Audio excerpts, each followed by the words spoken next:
begins to record. There it is on YouTube.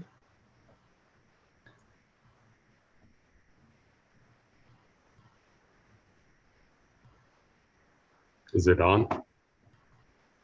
Recording?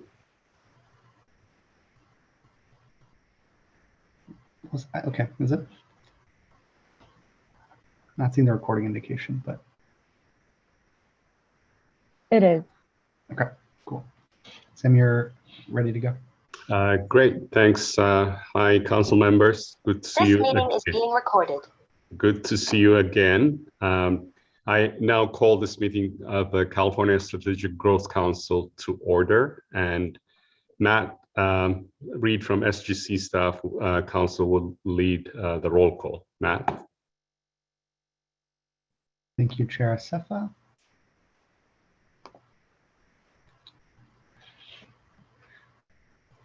I'll begin the roll call. Sam Acefa, Director of the Governor's Office of Planning and Research. Here.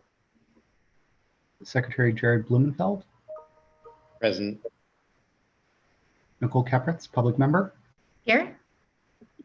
Secretary Lourdes Castro Ramirez. Here. Secretary Wade Crowfoot. Here.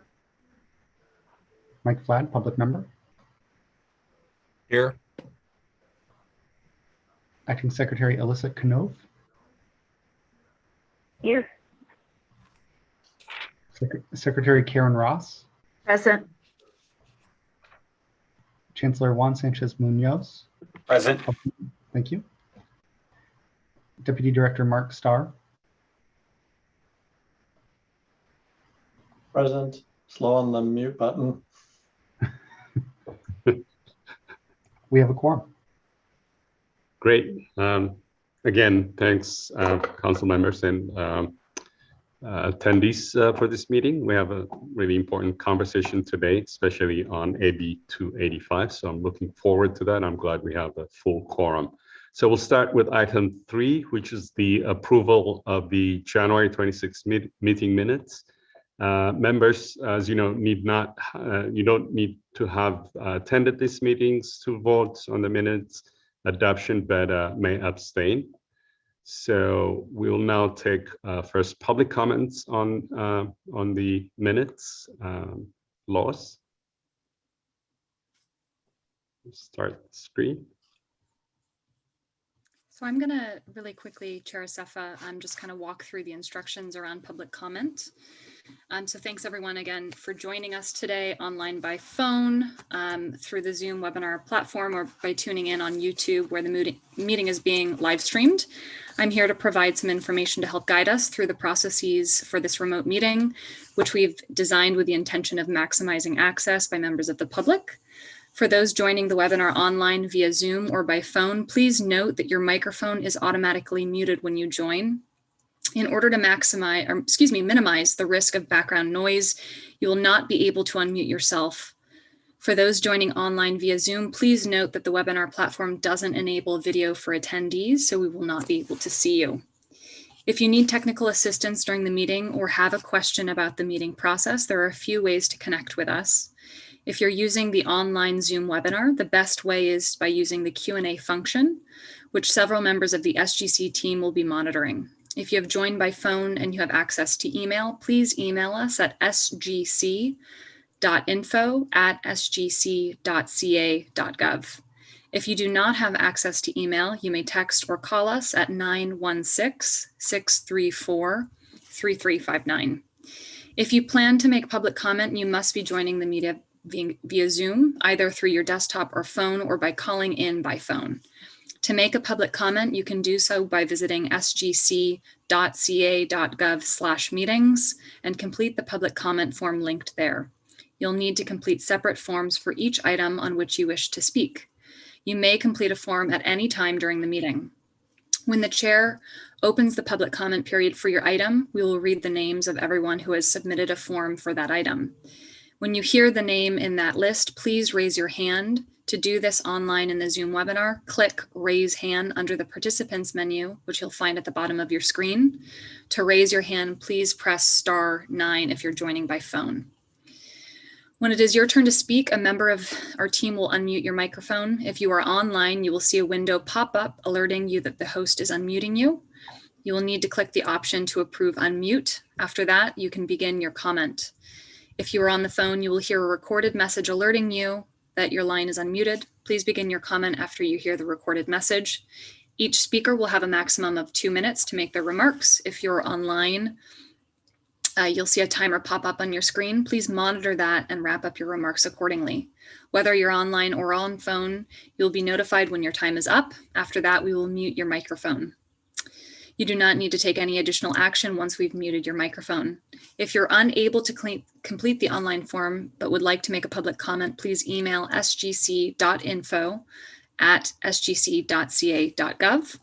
And lastly, I'll say, members of the council, a housekeeping note for you: to notify the chair that you'd like to enter the discussion, simply use the raise hand function in Zoom, and he will call on you in turn. After you speak, please do remember to lower your hand and mute yourself. With that, thanks for your participation, and I will hand it back to Chair Asefa. Great, thanks. So is there a motion and a second to approve the meeting minutes? So moved. Second. So Matt proposed roll call. Thank you, Chair. Chair Asefa, Yes. Secretary Blumenfeld, Yes. Councilmember Capretz, Yes. Secretary Castro Ramirez, Yes. Secretary Crowfoot, Yep. Yes. Councilmember Flagg, Yes. Acting Secretary Keno, Yes. Secretary Ross, Yes. Chancellor Munoz, Yes. Deputy Director Starr. Yes. Motion passes. Great. Now I would like to introduce Executive Director Lynn Van Koch-Liberts for item 4, which is the Executive Director's Report. Lynn, if you have any voice left, go ahead and introduce that. Thank you, Chair Asefa, and thank you, council members and members of the public. As you can tell, I have lost my voice this morning, so I have asked Matt Reed, who is the SGC Council, and Sophie Young, who is the Transformative Climate Communities Program Manager, to provide the Executive Director's report on my behalf. So Matt, over to you, please. Thank you, Lynn. I'll begin by providing a staff update and welcoming some of SGC's newest team members. First, we have Kavleen Singh, a program associate with the Community Assistance for Climate Equity team. We are also welcoming Deborah Glazer, Research Engagement Specialist for the Climate Change Research Program. I want to take this opportunity to highlight an administrative realignment. The high-speed rail team has historically jointly reported to SGC and OPR directors. Moving forward, senior advisors Emily Tibbett and Egon Turplin will be a part of OPR's planning and community development team. They'll continue to support the high-speed rail program and station area planning and development, as well as lead and support SGC's policy and programmatic work. Bo Chung will be high-speed rail senior projects analyst and embedded within the Transformative Climate Communities team to further support the high-speed rail authority community development and land use planning goals in cities along the high-speed rail line, including TCC award sites in Fresno and Bakersfield. Relatedly, SGC and OPR are excited to announce that our 2022 summer internship program will be a paid remote experience, providing 11 students and young professionals a start in state government. This is the first year we are doing a paid internship program for undergraduate and graduate college students. Paying interns will make the program more equitable and accessible, as well as help build a workforce that reflects the diversity of the communities we serve. We'll be conducting targeted outreach for the internship program to advance diversity, equity, and inclusion, and internship coordinators will utilize networks of students and early career professionals to identify qualified applicants. This decision is one big tangible action that we can do to help meet SGC's racial equity action plan. goal to integrate internships, professional development opportunities into our workforce, diversity goals, and employment pipeline. Applications will open in early March and close in April, and all information related to the internship program is on our website, and we encourage interested parties to apply and find out more information. Next, we want to briefly touch on the Regional Climate Collaboratives Guidelines. SGC released draft program guidelines for the Regional Climate Collaboratives program for 30-day public comment period in early February. RCC came forward in SB 1072, a bill authored by Senator Connie Leyva that passed in 2018. RCC's vision is to build capacity for community-led change. RCC Round 1 will award capacity building grants ranging between $500,000 and $1 million. This funding will equip collaboratives of various sizes and scales in under-resourced communities to strengthen local coordination, leadership, knowledge, skills, and expertise to advance long-term climate strategies for their communities. Regional stakeholder workshops just wrapped up today, and we'll be bringing the final guidelines to the Council for approval in April. Before moving on, we should draw a few connections for the Council about the significance of these guidelines. SGC was formed in part to be an incubator for ideas and solutions to help demonstrate how we can tackle California's most pressing challenges using an interagency and multi-benefit approach. The RCC program is an exciting example of how quickly innovation and best practices can be modeled and incorporated. This program builds on pilot programs like Boost and PACE and incorporates best practices from the Technical Assistance Guidelines and the TCC program. It directly responds to the Council's recent resolution to promote capacity building as a key equity strategy. For the next slide, I am going to introduce and welcome Sophie Young to discuss a little bit more about the Transformational Climate Communities model.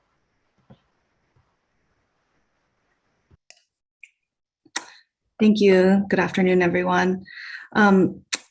We wanted to spend some time today to lift up and highlight the Transformative Climate Communities model. Lynn, our executive director, visited the TCC sites in Watts and Pacoima during the round 1 applications, and this year visited Oakland, Fresno, and Bakersfield to see the implementation and planning grants in action, and found that the program is unique and in many ways meeting the moment for reaching our goals around climate infrastructure, affordable housing, community engagement, and equity.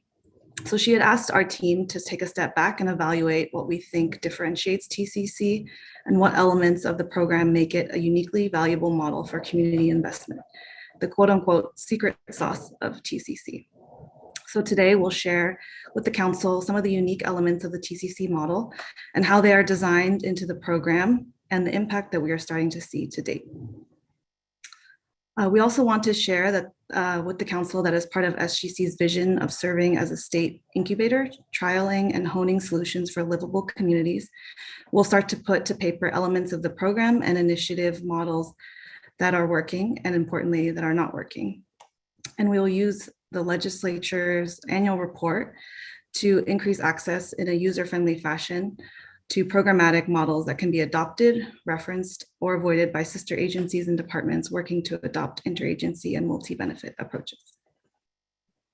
So as a reminder, TCC provides an innovative model for community-led transformation of historically marginalized neighborhoods and ensures comprehensive community benefits through projects and plans aimed at reducing greenhouse gas emissions, and focuses on equitable development through a place-based approach and community-driven approach in the communities that are most impacted by climate pollution and disinvestment. So TCC funds climate infrastructure projects that promote climate resilience that's led by a robust cross-sectoral community engagement process. And the program is unique for its transformative plans, which are aimed at fostering civic engagement, increasing employment opportunities, and avoiding displacement of project area residents and businesses that are recipients of this investment. So 3 rounds in, here's what our team has identified as the drivers behind the program's early successes. The first is the collaborative stakeholder structure, which oversees planning and implementation. So TCC requires an oversight committee that governs TCC implementation and includes not only the project partners, but also residents and stakeholders. Some of the key impacts of this oversight body to date have resulted in meaningful and inclusive partnerships and ensured better designed projects and implementation. Within this structure, TCC community members and partners work together hand in hand to figure out how to catalyze and transform their spaces to meet climate goals and build their community's climate resilience. And how this has played out is that many TCC communities have undergone historic co-planning efforts that have had community groups at the same table as local agencies and developer, which has happened in Fresno, Oakland, and Stockton. One example we'd like to lift up is the city of Fresno initially selected 37 people for their participatory budgeting committee, but the community opened up eligibility to anyone, leading to a total of 140 people joining the steering committee and voting on the final package that was put forward through their TCC application.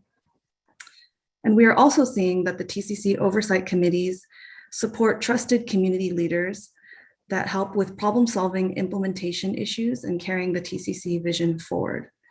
For example, in Watts Rising, the Leadership Council, and also in Fresno, their oversight and outreach committees are comprised of stakeholders from each neighborhood and of different representatives, from residents to small business owners, community and faith-based leaders, all who are trusted to help troubleshoot sensitive implementation issues, such as partner or project replacements, while staying true to the original vision.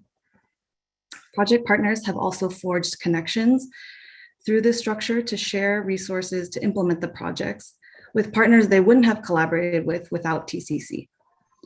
Partners are continuing this vision through other community development initiatives outside of TCC, as TCC increases the capacity to understand and respond to local planning issues and further grant opportunities.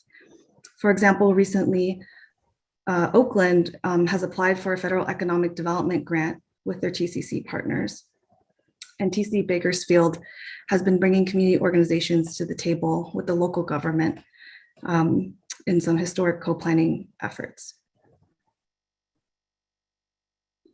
The second element that we'd like to highlight is that the communities design multi-benefit projects. So TCC's authorizing statute and program framework asks projects to not only meet greenhouse gas reduction goals, but also to provide environmental, economic, and public health benefits to residents.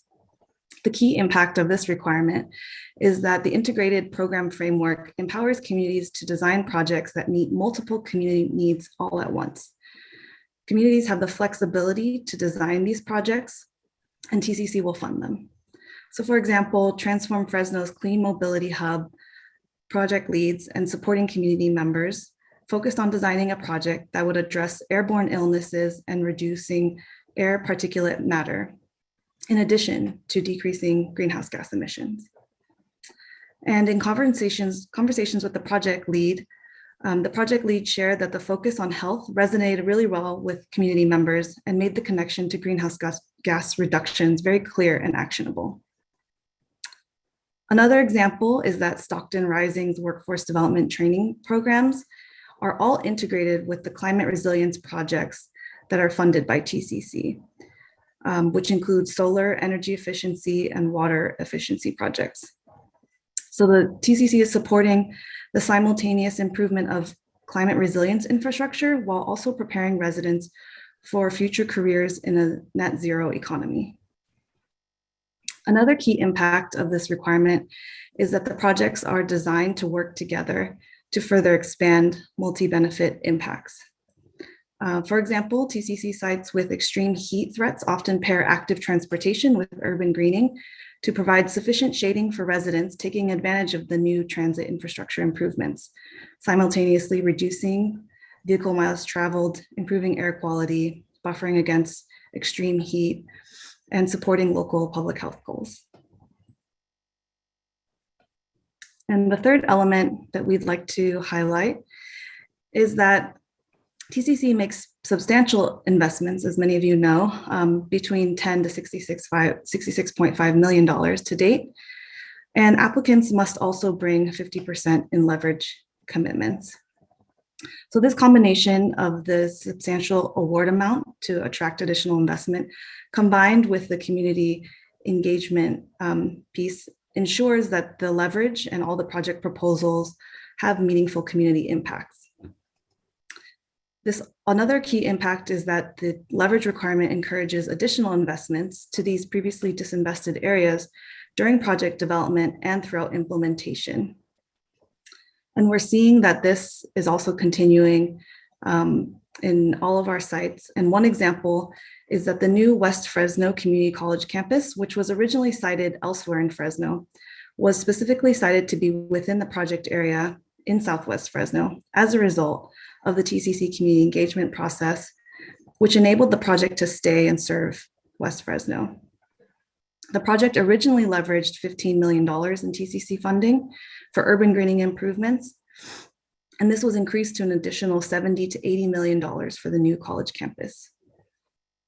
Lynn learned of this example personally while visiting the site from a young West Fresno community and anti-displacement advocate who shared that not only did this process give him and others voice in the location, but once at the table, they were also successful in shaping the curriculum and campus design to reflect the community needs.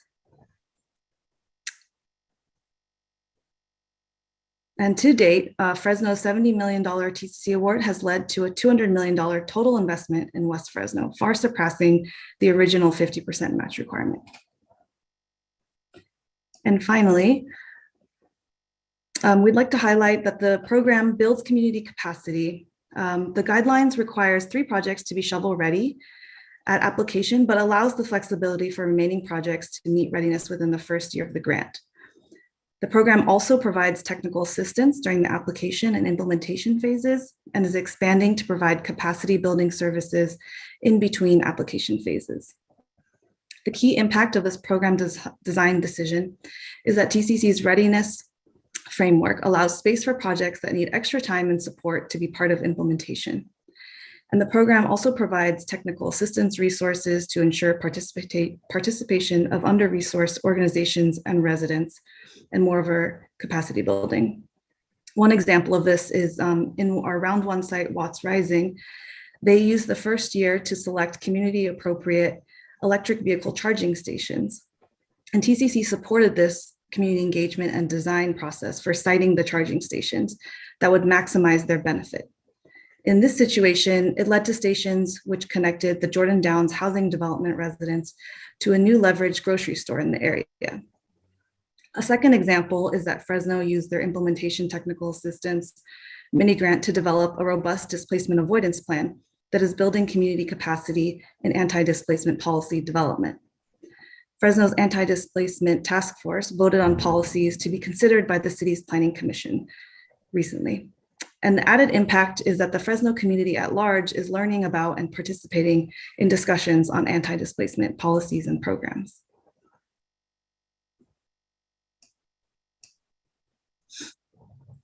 So separate from the team evaluation, we'd also like to note that the UCLA Luskin Center's evaluation reports on the TCC program demonstrate that the investments have added benefits that have contributed to a better, more integrated community response to COVID-19. And furthermore, the researchers found that when community has input and buy-in, the investments are more successful and impactful in their communities. So our executive director, Lynn, sees incredible value in the team reflecting on the program's models and drawing out these unique elements that are resulting in the desired impact. And she'll be leading our team to work together to put not only TCC on paper, but also our other programs and initiatives in order to increase access to our models. And we'll keep the council members updated as this progresses. So this concludes the executive director's report, and I will hand it back to Emily for public comment. Actually, before public comments, we'll have council discussion. But first of all, thank you, Matt and Sophie, for not only pinch hitting, but really outlining incredible transformation, I think, that is taking place even within SGC. Not only sort of the staffing that really is reflecting, the people and the communities that we are actually serving. We have an incredibly diverse staff. Kudos to SGC. And then the maturing of the programs like TCC and the impacts that it has on communities through the various programs. just on today's Next City, there's a great article about Oakland. If you haven't seen it, I would encourage you to look at it. How our climate focused budget and programs like TCC are supporting anti-displacement work in Oakland. So we're making direct link between the climate impact of people of color in Oakland, whether it's in Fresno or any other place in the state, and the benefits that are coming out of that, not around health, but also displacement issues as well. So it's just great to see this. For me, I think for most of us as well, the biggest transformation is when you actually go and see and talk to the people in the communities that are really getting transformed, not only because they're empowered, but all of these programs, whether from EV stations or local low cost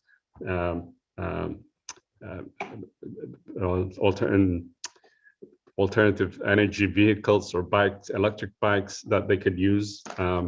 It's just great to see that.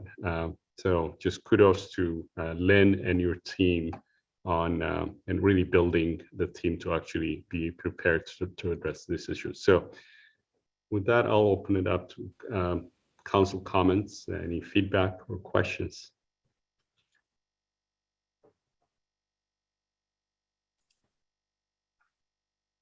And please go ahead. I don't see hands.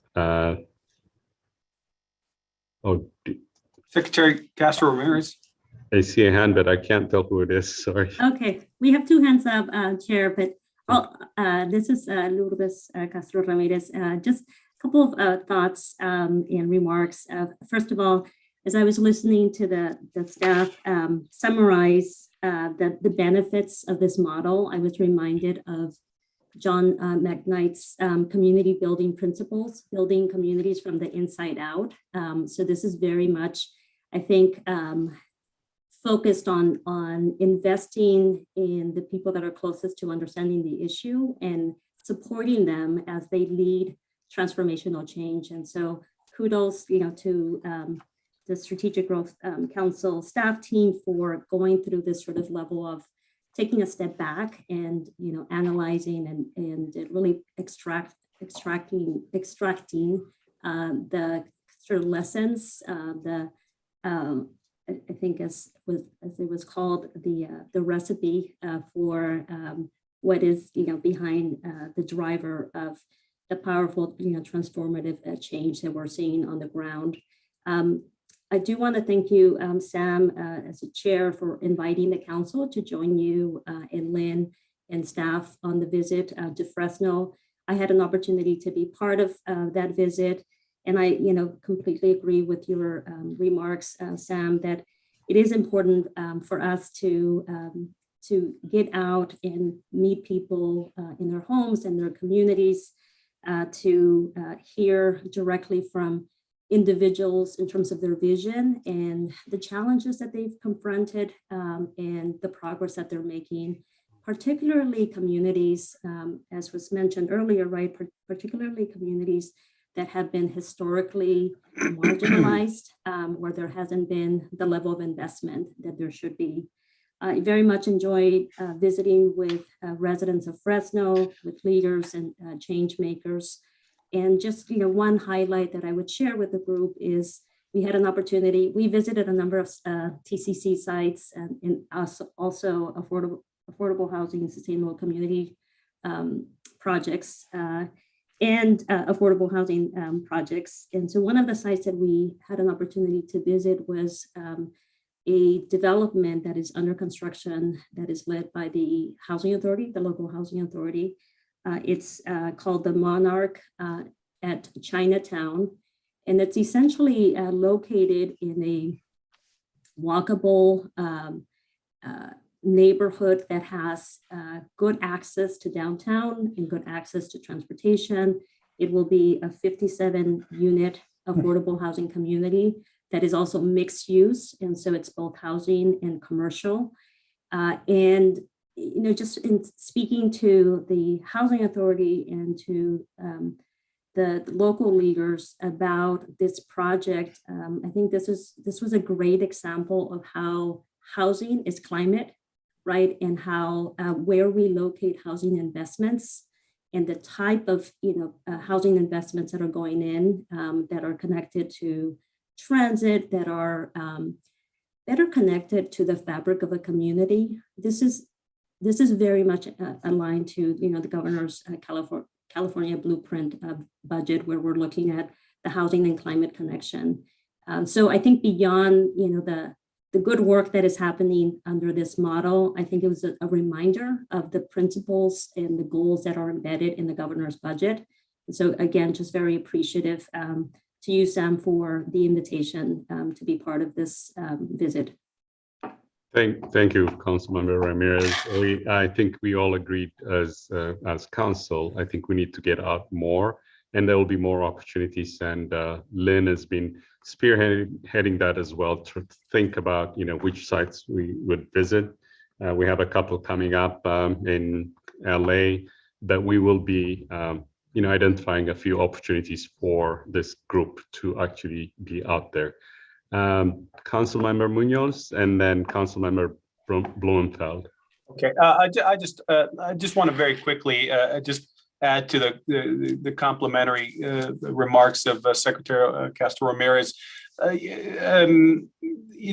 When the project in Fresno, for example, the idea of this sort of integrated approach through community input is just so terribly important. And to have these kinds of activities take place, not just in Fresno, but looking at outlying areas, because even in the central San Joaquin Valley, there are some cities that are perceived to be better resourced than others. So looking at Fresno and then the outlying areas of Fresno or Bakersfield is so critically important because so many members of the Fresno community come from smaller, less resourced outlying areas. And so in so many ways, we want to design these sort of principles of the community engagement cost aspect, and how do we design communities so that they don't encourage displacement. I was part of housing in another state, and we would build these wonderful affordable housing communities far removed from childcare, from healthcare, from education, and it compelled people to get into vehicles, and there was an absence of public transportation. So this, to use the metaphor of tapestry used so eloquently by Secretary Castro Ramirez, weaving by design a community that is walkable in this sort of way in the beginning. Just seems to me to make so much more sense than trying to reconstruct an existing community with roads and highways to have that appearance of tapestry 10, 15 years after the fact. And so this is what I think is so exciting and promising about these grants and projects and this foci to create these communities at the front end, or to fund projects that evoke this kind of future, rather than deal with some community that is concretized in a way that makes some of these changes very difficult. Well put. Secretary Blumenfeld, and then we had someone else. Well, the hand disappeared after that. Jared. Thank you, Chair Asifa. And huge thank you to Sophie and the whole team. Really extraordinary work and a really excellent presentation. So just thank you, starting with that. And these are not easy group processes to facilitate. So, you guys have done a tremendous job in listening to the public, listening to all of us, and incorporating those. So I wanted to focus on just three things and appreciate that all appreciation. So focusing on incorporating disadvantaged unincorporated communities, DUCs, into the round 4 guidelines is incredibly important. Wade's agency, the California Energy Commission, and myself with the governor's office was out in the Salton Sea talking about Lithium Valley, and President Biden and the governor were talking about that this week. And the communities there really want to take advantage of the TCC program, but there wasn't that kind of intersectionality between disadvantaged communities and unincorporated communities. So thank you for making that part of round 4. I can't think of a better way to spend these funds. The $420 million for 20 planning grants and 3 implementation grants. Just, you know, I think the way that you're expanding the program and building awareness and social infrastructure is critical. And then final point is really the switch to, as was mentioned, but just the switch from GGRF as a funding source to the general fund, and your commitment to maintaining alignment with the funds as if they were funded through GGRF, I think includes that commitment to fund disadvantaged communities and allows us to keep the methodology intact and moving forward. So just appreciation. And I can't think of a better program for us to talk to the media about, to talk to communities about, to talk to the legislature about.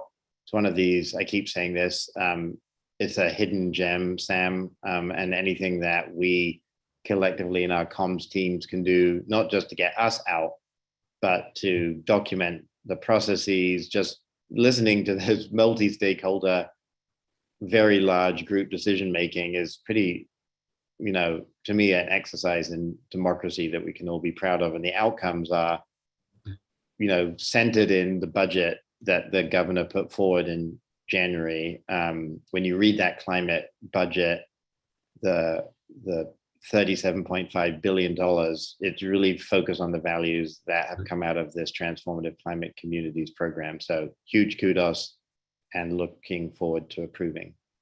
Yeah.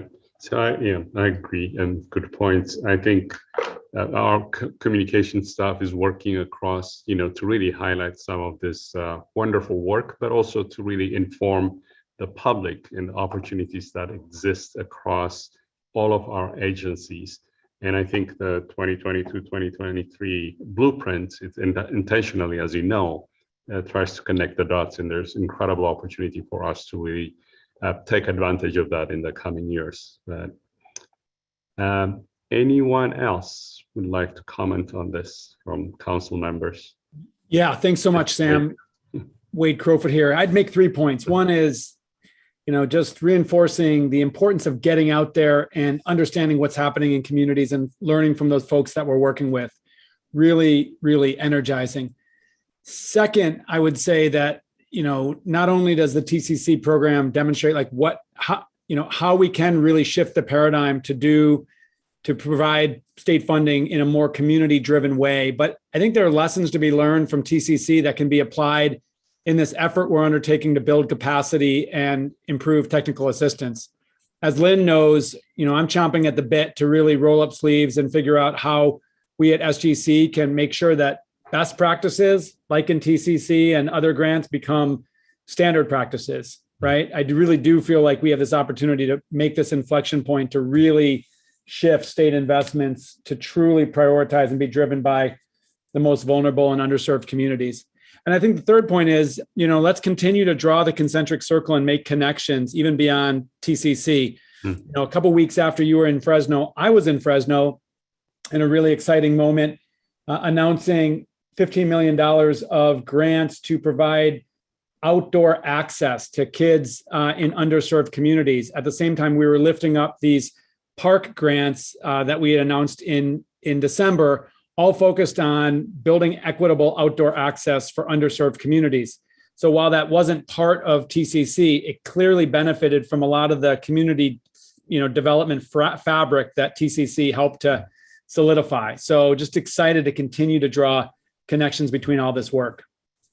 And just building on that, Sam, sorry, Wade, Yes, no, please. Figured something from an earlier iteration, and Lynn, you weren't there, but I think we as a council, Lynn and Sam, were really interested in looking at what Wade was just describing, which is what are the shared state resources or assets that go to a particular community? And maybe we pick Fresno, or maybe we pick the Salton Sea, Imperial Valley, but picking a place and understanding like, this is the transportation money, this is the parks money, this is the community college money, this is the UC money, this is the highway funding. And we don't do that by place, and SGC is really the only venue where we all come together and understand, like, we got HHS, and what does Dr. Galley's money do, and how does that impact that community hospital, and how does BCSH's money and Lourdes, like, how does that fit in?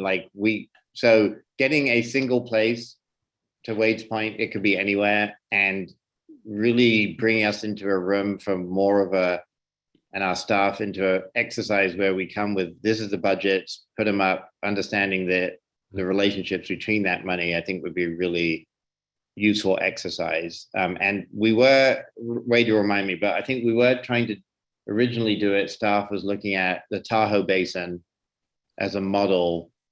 I never saw the outcome of that. So maybe Lynn, dig into the archives and see if that exists, and we could use that as a template. It's kind of a cool one.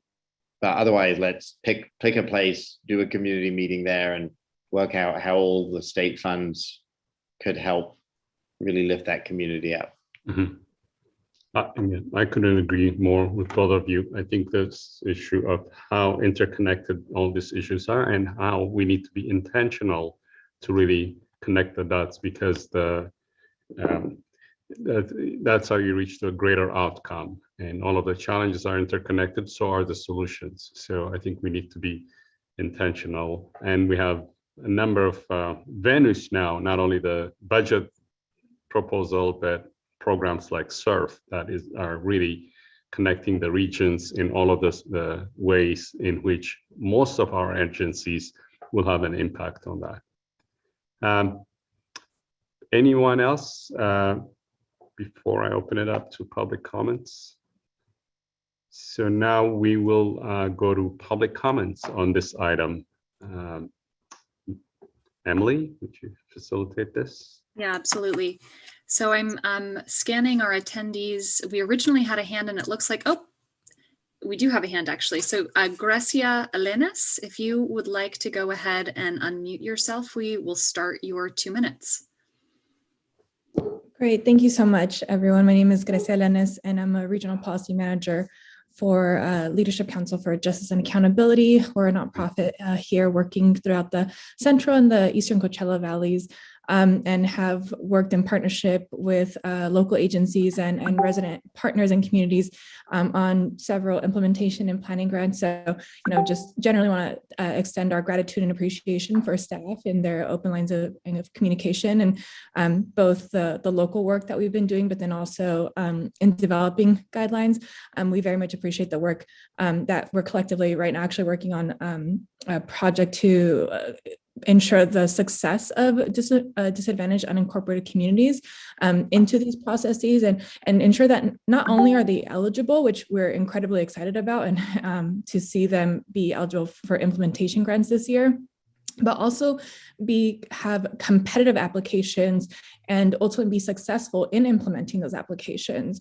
We will continue to engage and work on this to ensure ducks have gotten planning grants, and look forward to working together on these efforts.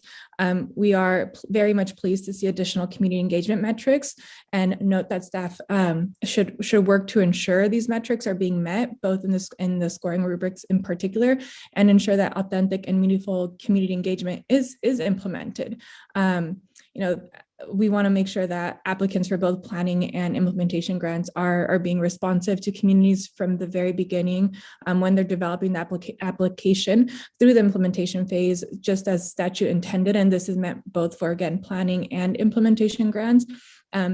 We very much value and honor the residents as experts in their communities, not only on the issues and that arise, but also the solutions that they want to see to address those very same issues. And just as SGC has, they should continue to support and ensure applicants are prioritizing these community identified solutions and projects, even when it's not a project that may not be deemed locally a priority for the local jurisdiction, or a project that and also ensure that we're supporting these, again, community identified projects that may need additional support, especially to become shovel ready. We recognize that TCC has very high standards. Cut you off. That's your 2 minutes. Sorry for that. No worries. All right, just wanted to think again. So thank you for the opportunity to comment. Thank you so much. We appreciate it. So I have another raised hand. I will move to Rachel Ranazan. If you'd like to go ahead and unmute yourself, we'll start your 2 minutes. Great, thank you. Hello, my name is Rachel Ranazan, and I'm the Green Zones Program Coordinator with the California Environmental Justice Alliance. And CEJA has seen firsthand how TCC has supported community-led transformation in some of California's most overburdened communities. And we look forward to seeing the innovative plans and projects that will benefit from the Round 4 grants.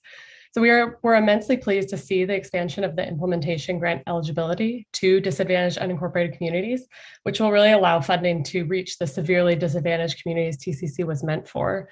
And we also applaud the expansion of eligibility to communities in the top 25% of Cal EnviroScreen, as well as California Native American tribes, and are encouraged by the language in the final guidelines emphasizing that the most disadvantaged communities will continue to be prioritized.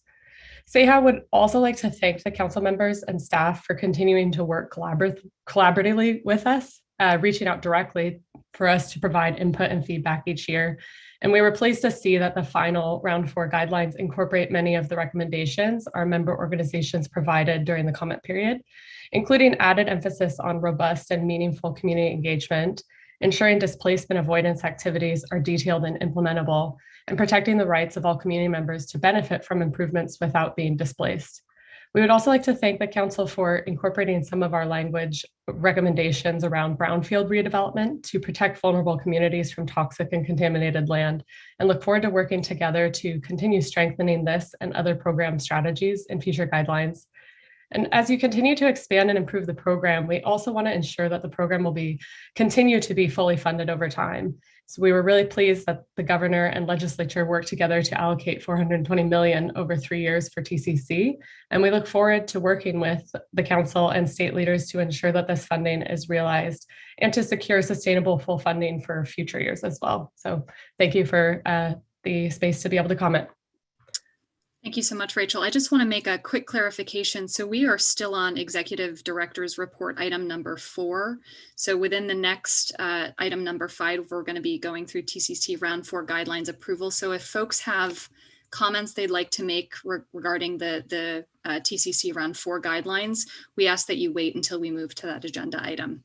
Just wanted to make that clarification. Thanks, Director Asefa. That wraps up comments for this agenda item. Thank you. Great, thanks. So we'll now move to item 5 on the agenda, which is an action item on a consent agenda. The consent calendar is for routine and non-controversial business. This consent calendar contains the Transformative Climate Communities Round 4 guidelines, and I would like to welcome Executive Director Lynn Van Koch-Libert again, and Sophie Young from SGC. Who's the TCC Program Manager, to quickly present the Round 4 guidelines. Thank you, Director Asefa. So after 2 years of public consultation and research, we are very pleased to present the TCC Round 4 guidelines to the Council for adoption, which we will take up on the consent calendar today, as the Director mentioned. With this, I'd like to hand it over to Program Manager Sophie Young, who will walk us briefly through this item. Thank you. Good afternoon again. First, I'd like to take the opportunity to thank our SGC and Department of Conservation teams for their hard and thoughtful work on this round of the guidelines, and also to OPR staff for developing the mapping tool, and several interagency and stakeholder partners for generously sharing their expertise that improved our guidelines and the overall investment framework for the disadvantaged unincorporated communities inclusion in this round.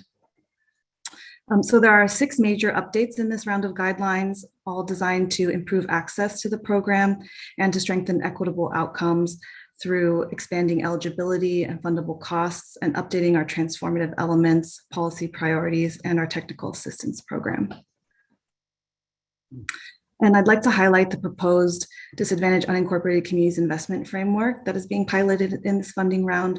In 2019, Senate Bill 351 required SGC to expand the TCC program to unincorporated areas, and TCC program staff initiated a year-plus long research and consultation process, which culminated in a discussion at the council meeting last summer, June of 2021, on the proposed Disadvantaged Unincorporated Communities Investment Framework. TCC staff incorporated council direction alongside robust stakeholder and public feedback on these 3 areas of expanded eligibility for disadvantaged unincorporated communities, the expansion from the top 10% to the top 25% of disadvantaged communities per Cal EnviroScreen 4.0 and 3.0, and all federally recognized tribal boundaries in California. And in addition, the guidelines added resource materials to support applicants when developing each of these transformative elements, which are one of the most unique features of our community investment model, and that ensures residents receive direct and meaningful benefits from the investments. And some of them are listed here: community engagement, displacement avoidance, workforce development, and climate adaptation and resilience. And by strengthening the transformative elements and resources, is the intent of the program to empower the TCC applicants to bolster those transformative partnership capacity and leverage funding outcomes catalyzed by the investment. So here's a brief timeline. Following adoption of the guidelines, the notice of funding availability will be posted on March 8th. The deadline for application technical assistance will be March 25th, and the application will be open for 4 months, and we will take the recommended awards to the council in the fall. So now I'd like to hand it back to Lynn. Thank you, Sophie. And I will hand it back to the chair with the conclusion of our briefings from the consent calendar. Great, thank you, Lynn and Sophie. Just want to ask council if there are any questions on this specific item. I apologize because I thought we were talking about it after Sophia's other one. So to the extent that I messed up, apologize. But to the extent there aren't questions, I would move the consent agenda. I believe we need to have public comments before that. Okay. Okay. But I just want to open it up for any council comments or questions. We can keep Secretary Blumenfeld's motion and Secretary Ross's second and move to public. Okay, sorry. So we have a motion by Secretary Blumenfeld. Sam, may I ask just a procedural question of Matt? Matt, sure, isn't that Matt? Can't we just do that normally? Make a motion, a second, and then hear public comment? Yes. Yeah, that's what. Yeah. Okay. Great. So we have a motion from Secretary Blumenfeld and a second by Secretary Ross. So, any comments, questions from council? Having seen none, we will go to public comments on this specific item. Emily? Yeah, Chair Assefa, and I'll just take one opportunity here just for folks who are joining by phone or via Zoom. The public comment process again is to visit us online at sgc.ca.gov/meetings and to submit a separate form for each agenda item.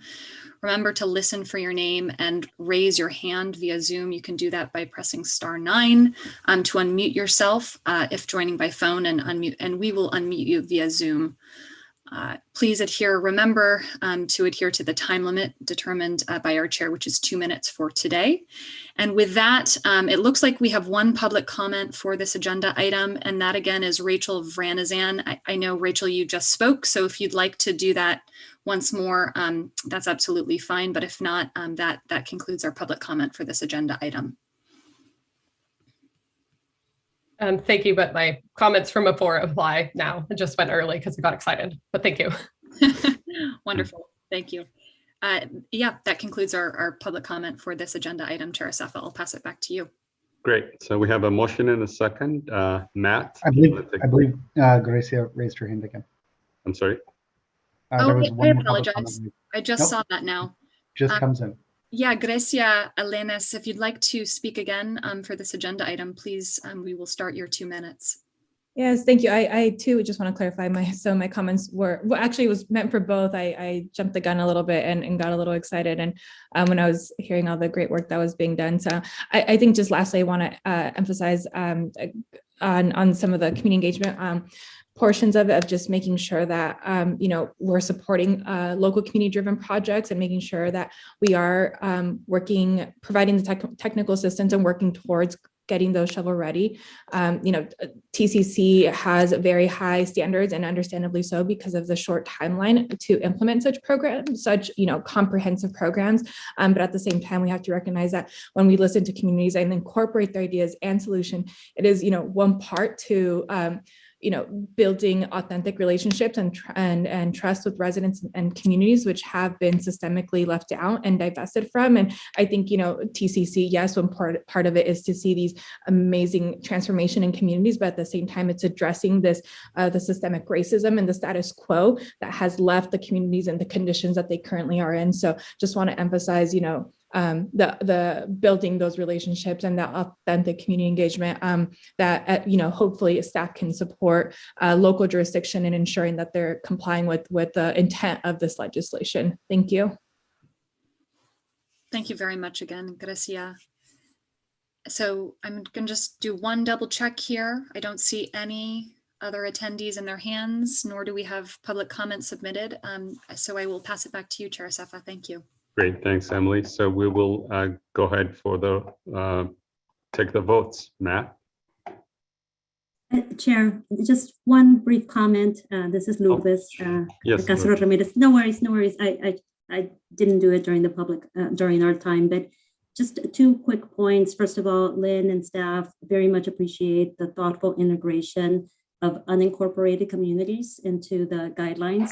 Yeah. Also, second point, also very much appreciate the alignment to HCD's pro-housing designation program. This is another way that we can continue to further the community development and housing goals. And just briefly, today, HCD awarded the first pro-housing designation recognition on the city of Sacramento for their housing-friendly policies across the board.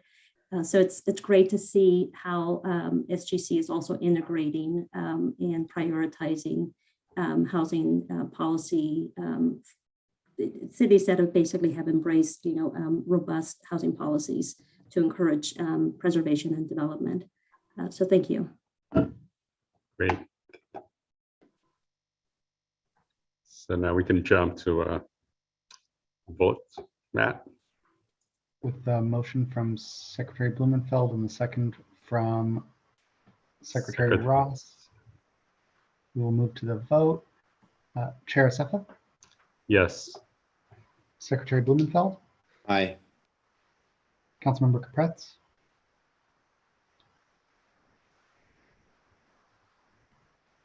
Councilmember Capretz? Oh, sorry, yes. Secretary Castro Ramirez? Yes. Secretary Crowfoot? Yes. Councilmember Flatt? Yes. Acting Secretary Keno?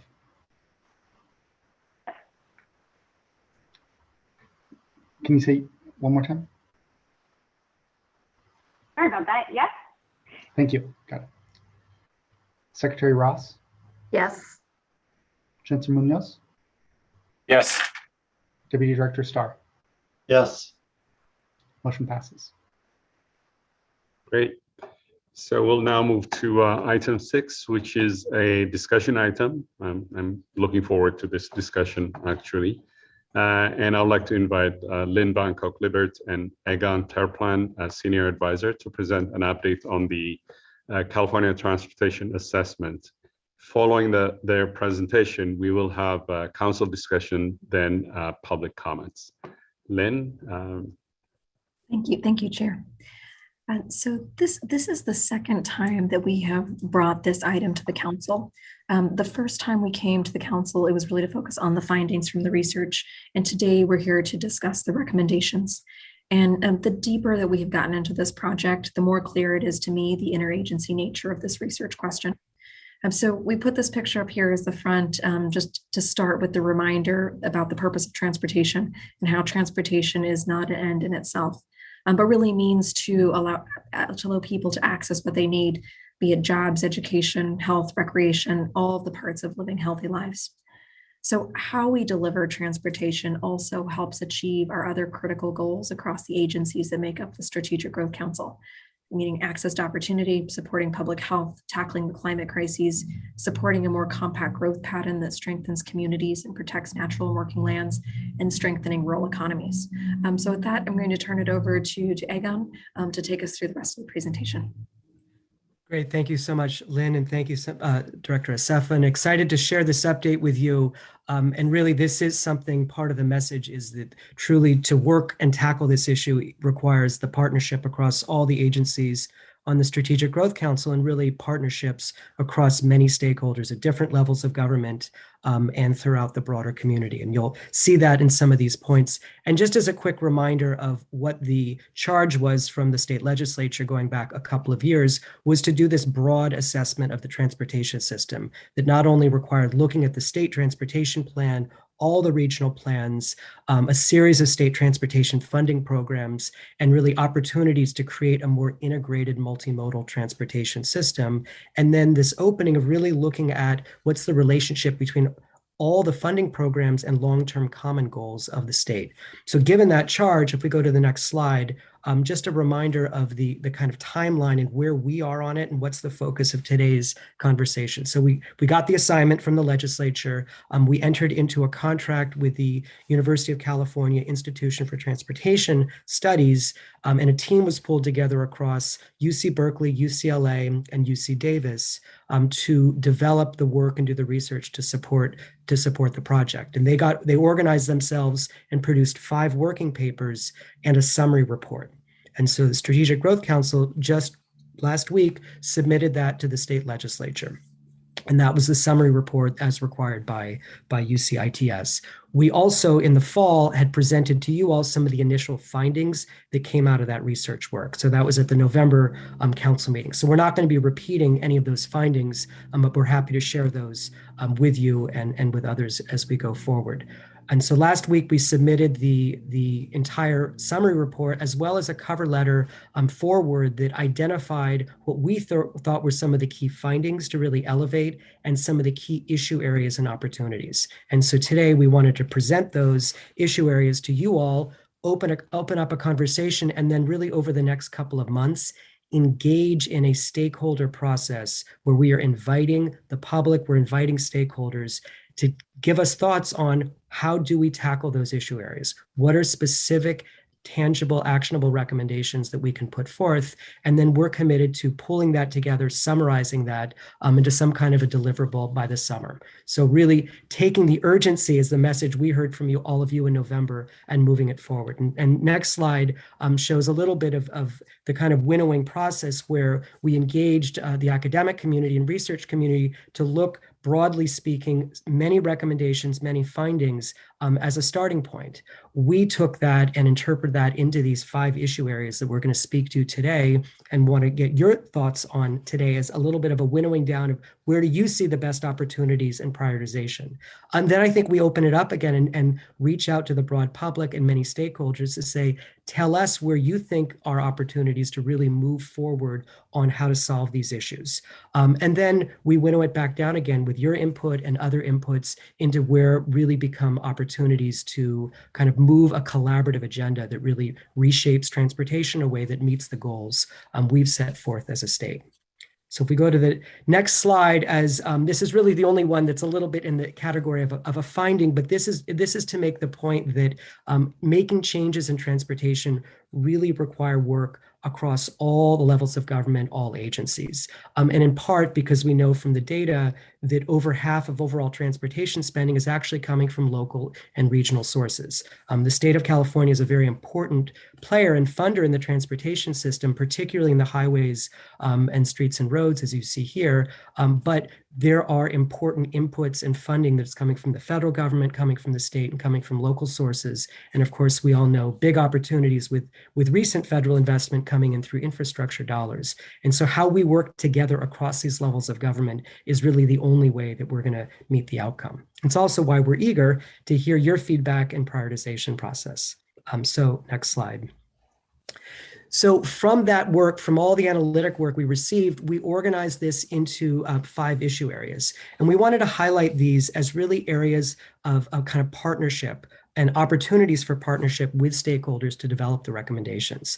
So these issue areas really are intended to meet the mandate put forth in AB 285, which, to kind of quote it here, to include recommendations for the improvement of a series of specific programs and other relevant transportation funding programs to better align the programs to meet long-term common goals, including the goals of the California Transportation Plan.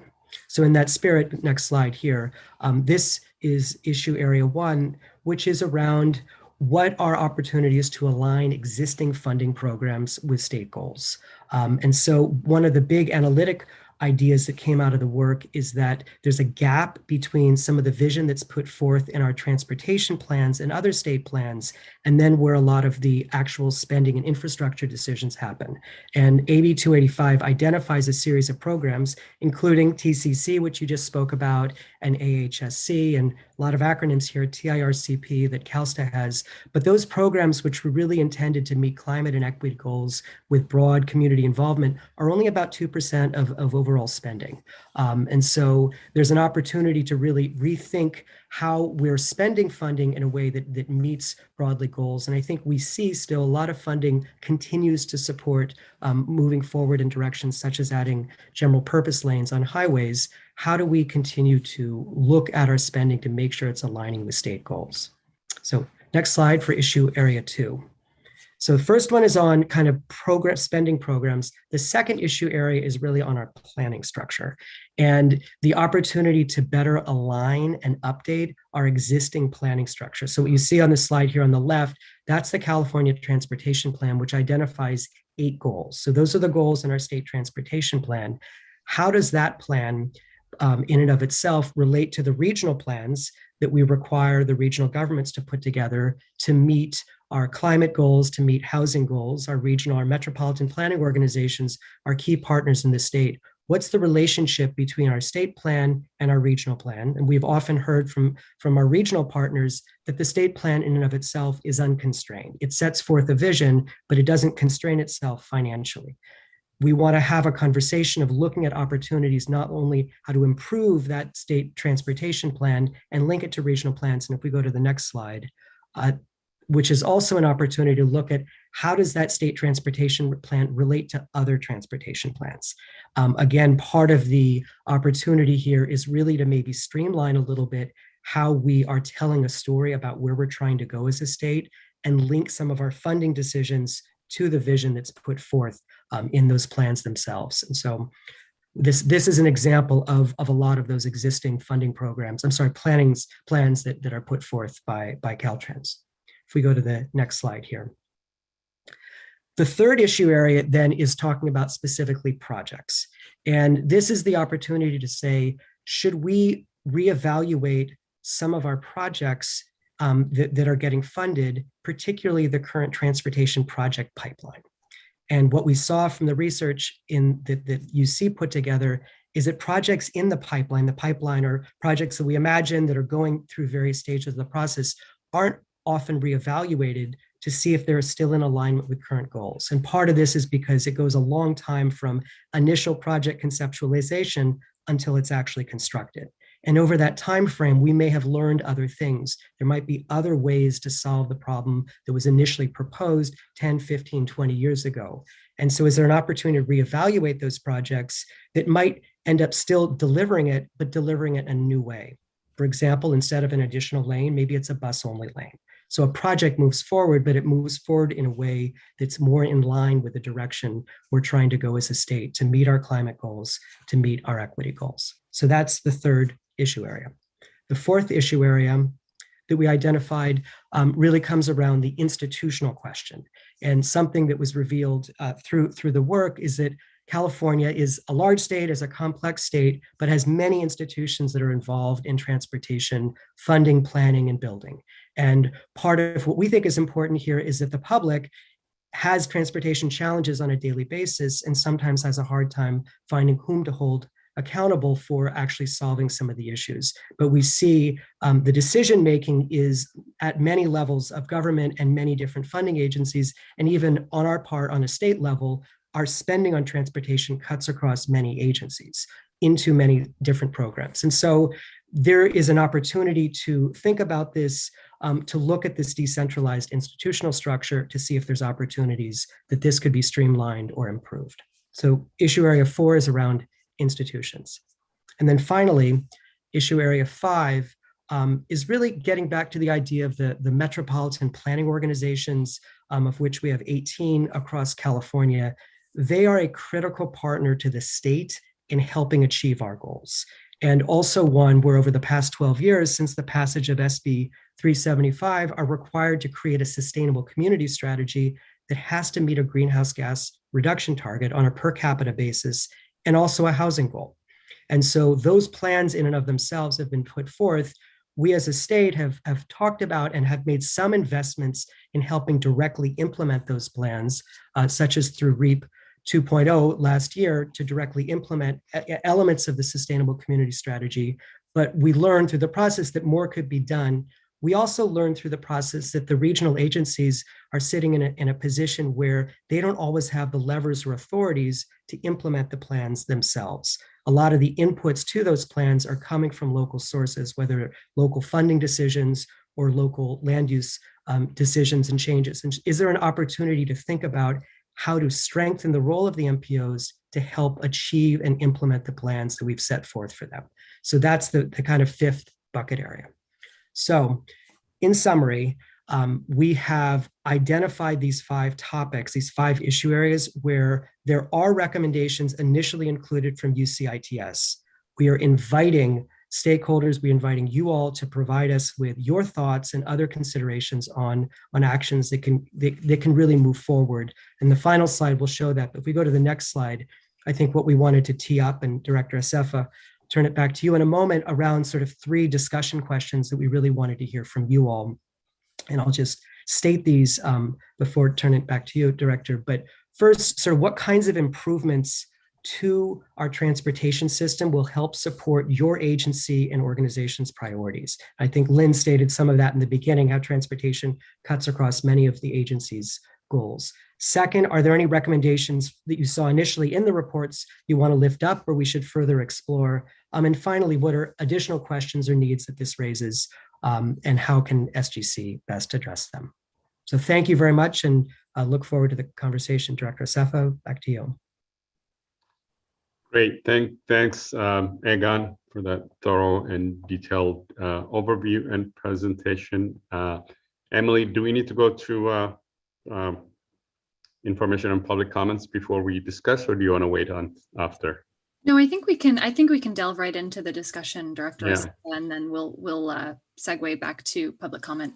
Great. So just I want to give, in addition to Egan's, just a broader context to help in our conversation, and also kind of distinguish between the UCITS report's findings and recommendations and what SGC staff is recommending. I think it's important distinction there and help in our conversation here as well.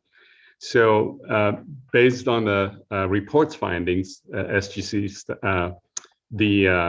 which we heard from UCITS last November in our meeting, we heard about their findings, which are the high level include 5 areas.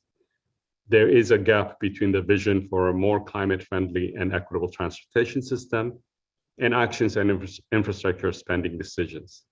Second, projects in the pipeline are rarely evaluated. Some of the items that Egan described. The institutional structure for transportation. Third, the metropolitan organizations. And then 5th, work has already begun to align transportation funding with state climate and equity goals, namely some of the work that CALSA has produced through Climate Action Plan for Transportation Infrastructure, otherwise known as CAPTI, and some of the regional plans, including MTC's plan, Bay Area 2050, and Sandbags San Diego Forward. So these are actions that are on the way. That I would like to point out that also the assessment builds on and supports some of the policy directions found in numerous current state reports and processes, including those put forth by SGC's member agencies, most of you here. So there are things that are on the horizon that we are already working on, and High-Speed Rail Authority's business plan and sustainability report is an important one. The California Air Resource Board's scoping plan and SB 150 report really touches on some of the issues the report identifies. So what staff has done based on those reports and findings are what Egan outlined as recommended 5 issue areas. And just let me repeat them so that we can really focus on that. Again, first, aligning existing funding programs with state goals. Second, updating and better aligning among existing state and regional plans. Third, shifting project and program funding and reviewing the current transportation projects that are in the pipeline. Fourth, assessing the roles of state transportation institutions. And then fifth, again, assessing MPO and local government roles and responsibilities. You know, I've said this several times before, that there's a tremendous vision and commitment to implementing sustainable transportation policies and programs through the governor's proposed California Blueprint budget, including $4.2 billion to complete electrified high-speed rail construction in the Central Valley, almost $5 billion for transit and rail projects at $4.9 billion, for climate adaptation, bicycle and pedestrian safety, and then $750 million to transform the state's active transportation networks. Lastly, our partners at the regional and local level are thinking big by proposing investments and major upgrades to regional transit and rail systems through the Central Valley and Southern California, as well as taking on a larger role in land use and housing, in exploring road pricing and increasing investments in active transportation. There is a collective and growing vision across California of the need to shift the transportation system towards a more sustainable modes.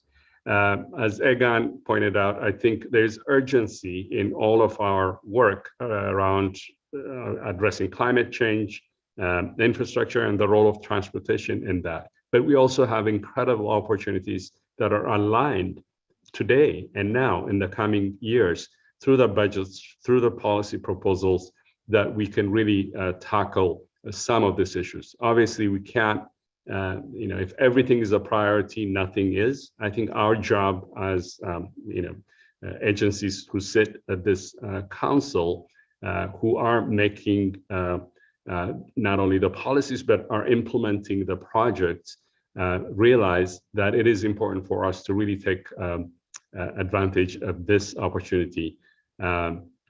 So finally, these reports are also highly highlight the role that transportation plays in our work as council. So the impact on land use and our ability to conserve and protect our natural and working lands, it's a critical one. Impact on public health and equity outcomes. And they're also inextricably linked to meeting our housing goals, as Secretary Ramirez earlier pointed out, and providing economic opportunity as well. So if we could put up the questions again, I don't see the screen, just to help set up our conversation. So we have several questions, as you saw, for council members to guide our conversation. I just gave sort of a broader context, and we want to identify several areas to further align and coordinate along SGC policy issues, policy issue areas. So we'll have, I'll just kick it off from Opr Priorities. I'll give a couple of examples that are important, linked and linked to these, to the report.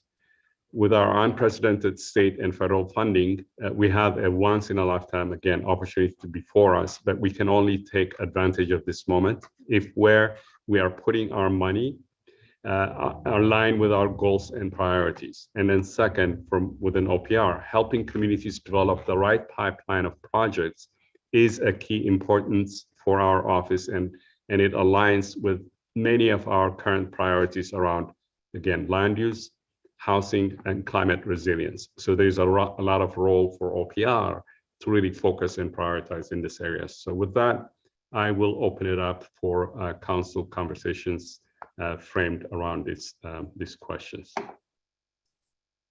And then I see Secretary Blumenfeld, you have your hand up. I don't know who was first because I was talking, so I'll go from left to right. And then Council Member Munoz and Elisa from Costa, Council Member Elisa, and then Deputy Director Mark Starr. I hope I got you in that order, but that's what I'm seeing from left to right. Thanks, Sam. Thanks, Egon. Really appreciate the overview of the report. And we all know this, but the transportation sector continues to be the highest contributor to climate and air pollution emissions in the state. And although we've got some very focused and targeted goals on electrifying the transportation sector, we need to also continue to reduce our automobile dependence. And this, I think, effort that we're engaged in now is incredibly critical because we have to transform the way that we plan and prioritize funding of transportation. The key takeaway that I took away from this report is that it affirms that the status quo approach is not aligned with the state's climate goals. And frankly, big changes are needed at the state and local levels if we're going to meet these goals. So in the three categories, improvements, that we want to look at from a Cal EPA CARB priority perspective. First one is a structural realignment of the state's transportation planning and funding framework towards high prioritization of investments in transit, bicycling, walking, and building more sustainable communities. Secondly is that climate, air quality, and equity in particular need to be central considerations in our decision-making for transportation projects. And additionally, that transportation planning and funding need to also consider housing policies and programs to site and fund housing closer to key destinations and clean travel options to curb sprawl and VMT. A great example of what Secretary Crowfoot was talking about, like how do we make the TCC criteria the criteria for all projects? Because if we don't, we're going to just increase sprawl and increase VMT, which many of you know dipped down during COVID, but we're expecting to go significantly higher, and the projections are in the wrong way. So recommendations from the ITC report that we think should be further advanced and explored. Number one, building on the last point, the state must not fund any new projects that creates more VMT. We just need to basically put that out there. I know it will be controversial, but we just can't be funding more projects that lead to higher VMT. We need to reprioritize funding from legacy roadway projects that would add VMT towards projects that reduce VMT, particularly in communities that have experienced historic disinvestment. And we need to enable regional governments to require that local plans and investments align with sustainable community plans designed to support the state's climate goals. And then finally, in the category of additional questions that needs that this report raises, one of the areas that might be useful is pricing strategies. So the largest metro regions around the state have identified roadway pricing as a needed tool to help manage travel demand and make transit more competitive. And a key to meeting the state's climate and equity goals will be pricing all models of transportation to better represent the costs and benefits that each brings to Californians' mobility, climate, and equity goals. All our models and analysis indicate that California would not meet its climate goals without implementing fair and equitable roadway pricing strategies, along with reinvestment in promotion of more climate-friendly choices such as transit, carpooling, bicycling, and walking. And we stand ready to support you, Sam, and the entire team with Egon and others, and Lynn, to help push these I think it's a really exciting process that you articulated. We are very intent on making sure that the promise of this process lives up to the potential, which is really great.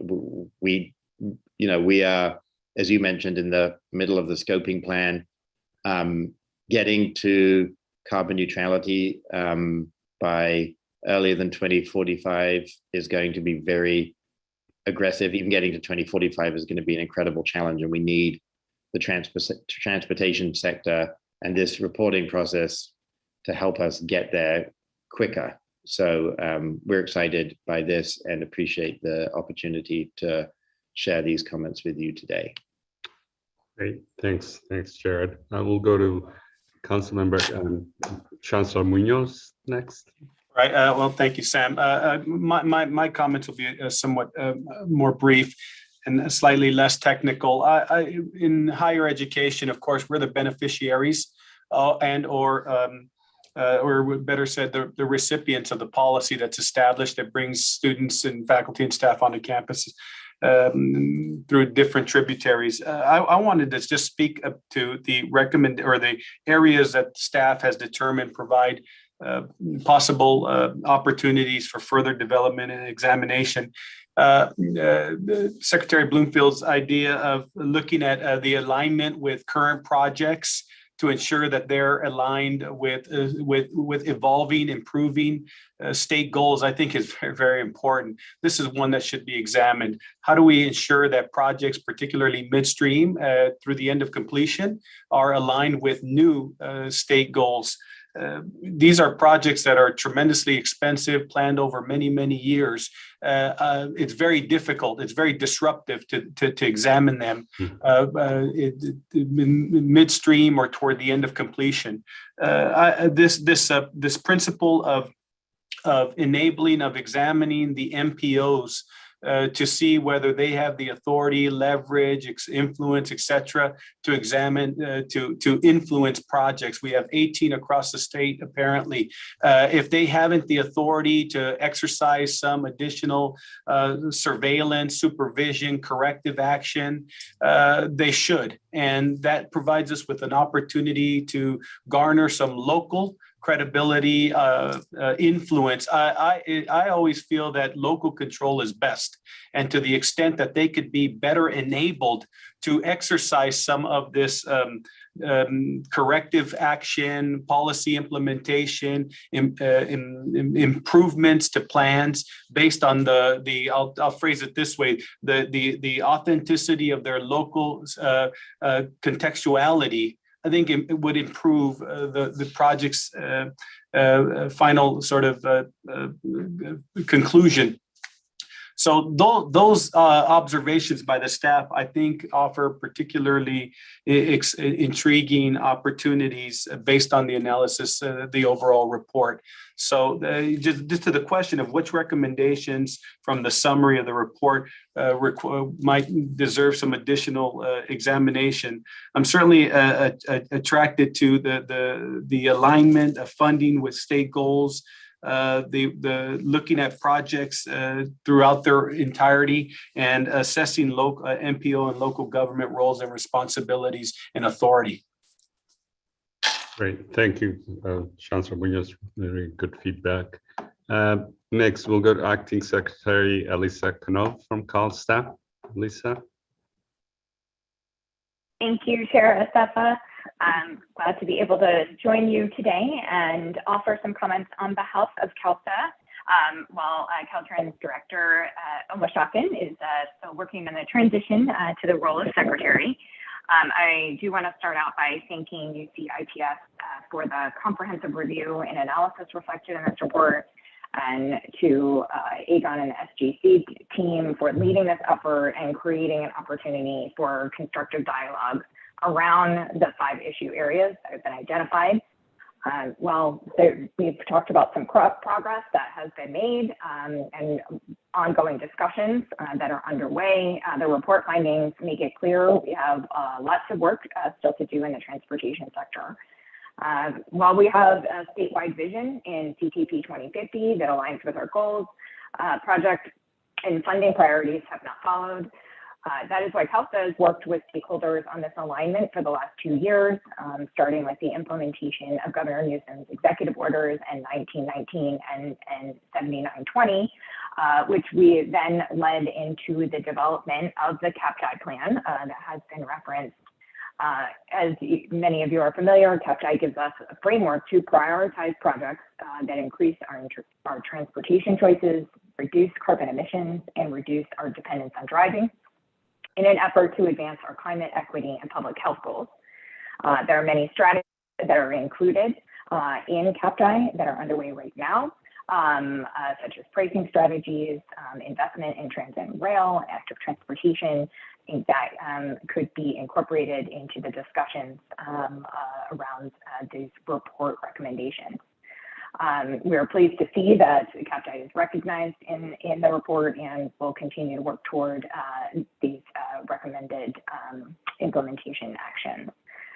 However, I want to note that CALSA's efforts alone will not be sufficient to achieve our transportation and climate goals. We all have a responsibility here. Local, regional, and state decision makers will all play a role. And that is why we are looking forward to hearing from stakeholders on how we can continue to work together to advance our shared goals. To be successful, a broad group of stakeholders across various sectors will need to participate and identify solutions to work towards. And the upcoming conversations will help us create pathways and tackle the challenges presented in this report. Thank you again to the SGC for creating a platform for these important conversations. And we are looking forward to working together to better align our transportation planning investments at all levels of government. Thank you. Great, thanks, Acting Secretary Keno. I think, when I first read CAPTI, I was just blown away.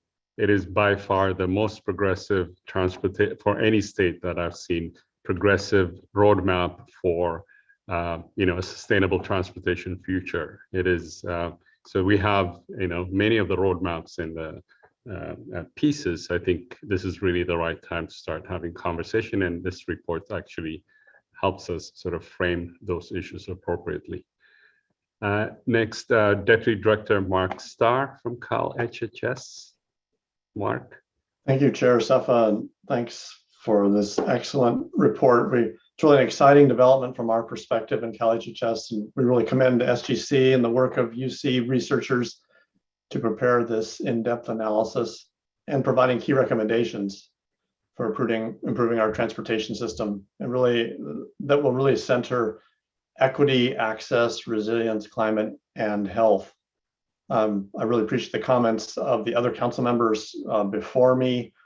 I would like to make some general comments about our priorities that are of relevance, which is basically the first question that we were asked to respond to. And then I'll comment on 3 specific recommendations in the final summary report that are particularly important to our agency. Many of the recommendations in the assessment align with Cal HHS priorities and goals. First, for building a healthy California for all, and second, improving the lives of California's most vulnerable. Those are top of our list, and we know that we cannot achieve our goals without an equitable, accessible transportation system. Efforts to reduce driving and greenhouse gas emissions can greatly impact and improve health outcomes at the same time and quality of life. And of course, along with transportation, the land use decisions that structure travel options are strong determinants of health outcomes, as some of my fellow council members have alluded to already. Prior to COVID, single occupancy internal combustion engines and the highway system in general were causally associated with the 7 top leading causes of death in the US. And of course, they're a key driver of climate change and often dividing communities of color. So the transportation sector impacts the health of Californians in many ways, whether it's safety, physical activity, such as walking and cycling, air quality, noise pollution, social cohesion, mental health, and accessing housing and food and medical care, and much more. And of course, disadvantaged communities and communities of color are disproportionately harmed by these impacts to health. So transportation has a role in reducing chronic diseases and early deaths. The vast majority of deaths in California are due to chronic diseases, as I think we all know, whether it's heart disease, respiratory disease, stroke, cancer, and so on. but also about 9% of California deaths, almost 19,000 people a year, are associated with a lack of physical activity, which transportation can have a role in increasing. Chronic conditions and early deaths can be prevented and reduced if our environment allow for greater levels of safe physical activity. We've often heard our community and health equity partners and stakeholders in HHS that they strongly support integrated land use and transportation planning for all the reasons that I've just described and improving climate, health, and equity. We hear about the challenges they face navigating the current transportation system, especially those folks without access to vehicles and the inequities and barriers to opportunities, jobs, schools, healthcare services, and other basic needs. So it's really critical to shift away from auto-dependent environments and transportation systems and invest in alternative modes such as walking, cycling, and public transit, basically making these the clean and healthy mobility options and making them fast, convenient, safe, and the easy choice. So getting to the recommendations, there's 3 of them that in the final report that are of particular importance to our work at Cal HHS. The first one is reviewing and aligning state goals. And this is, again, consistent with some of the comments of my fellow council members. The report points out that state agencies have been directed to establish and maintain a high quality, resilient, multimodal transportation system and that provides mobility and accessibility for all users, meets greenhouse gas emission reduction targets, eliminates burdens for disadvantaged groups, supports economic development, and many other factors. That's really quite a mouthful and a big charge. But we are moving towards that target. But as Egon said, only about 2% of overall transportation spending goes towards climate and equity focused programs. So this needs to be expanded greatly. So better aligning state funding programs to achieve these goals will allow us to simultaneously make progress towards health and equity goals that are front and center for us in Cal HHS.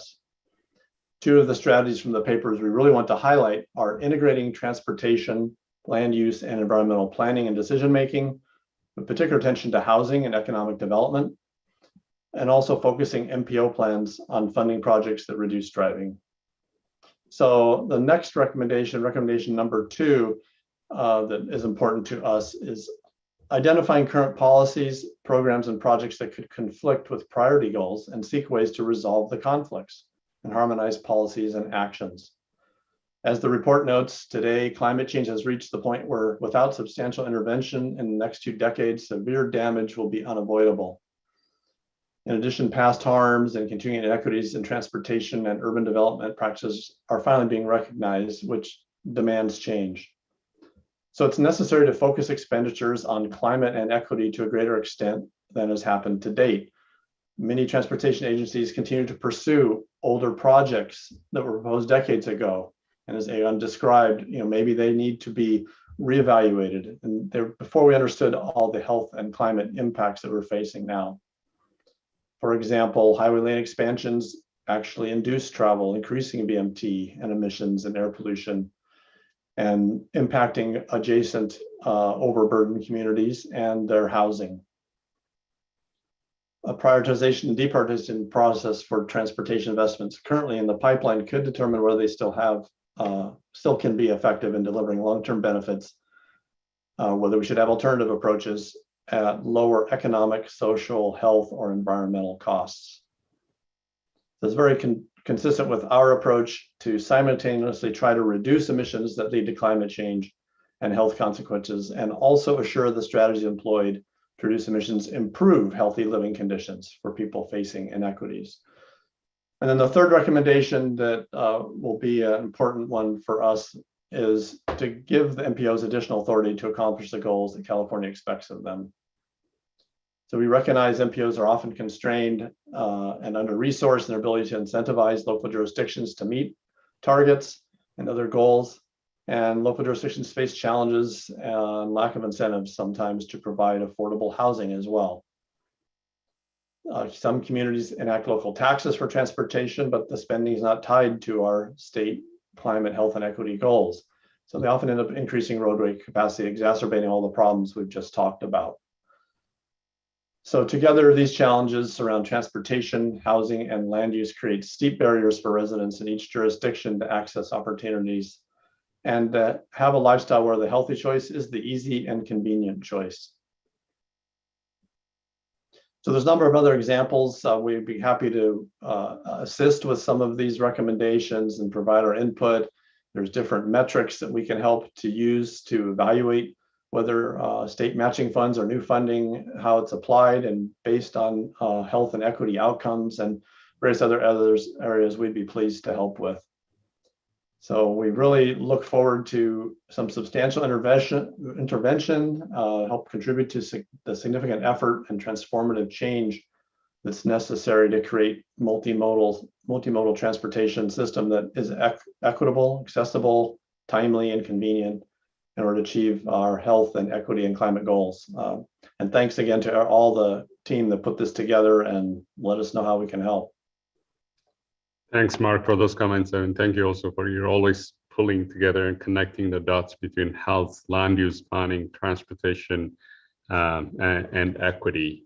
Again, they all go hand in hand. Really good feedback. We have a few more people. Councilmember Mike Fladd, then Secretary Crawford, Councilmember Capretz, and then Secretary Ross.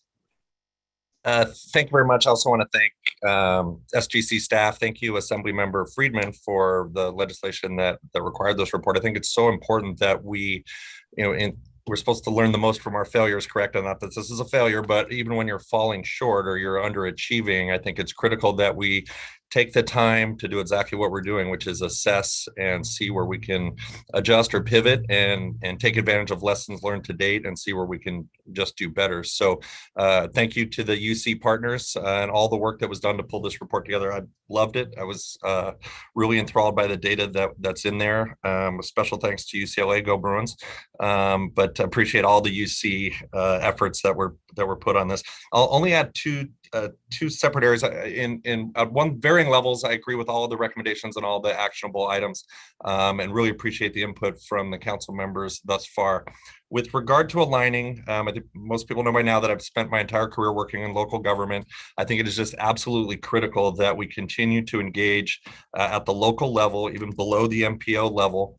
And if the report itself states that over half of the concrete and asphalt is in our cities, half of the road and lane miles are in our cities. If we're going to see meaningful change, we're going to have to engage on a meaningful level, not just with carrots and sticks, but also the hearts and minds of the local officials. So that's 480 something cities, that's 480 planning commissions with planning commissioners, city councils, city managers, planning directors that I think can all be engaged in a much more meaningful level. I think if you were to just survey local planners, council members, what are the state's transportation goals, I'm not sure you would get an answer that any of us would really be proud of. And so I think that aligning, capacity building and just knowledge building at the local level is going to be critical. It's hard to align with something if you don't fully understand what you're trying or what your expectation is to align with it. So that's the one piece I'm a broken record, Egon, if you haven't listened to other meetings, that I just always think that the local level can be more engaged, and that's what I align with personally, because that's been my career. But the other piece is on the MPO piece, and I agree completely that they would need more authority, but I really think they would need additional capacity also. I think it's unrealistic to think that the NPOs are going to be able to step in and exert authority in a meaningful way without a real shift in their role and then their capacity and their ability to act in a more authoritarian way. So those were my two comments, other than thanks for all the work, and thank you, SGC, for all the work. Great, thanks, Mike. Secretary Crawford. Yep, thanks again for this work, and kudos to everybody getting it done. I do think stepping back and taking time to assess where we are and where we're going on such big topics like transportation in California is really important, and I think it's an interesting role for SGC.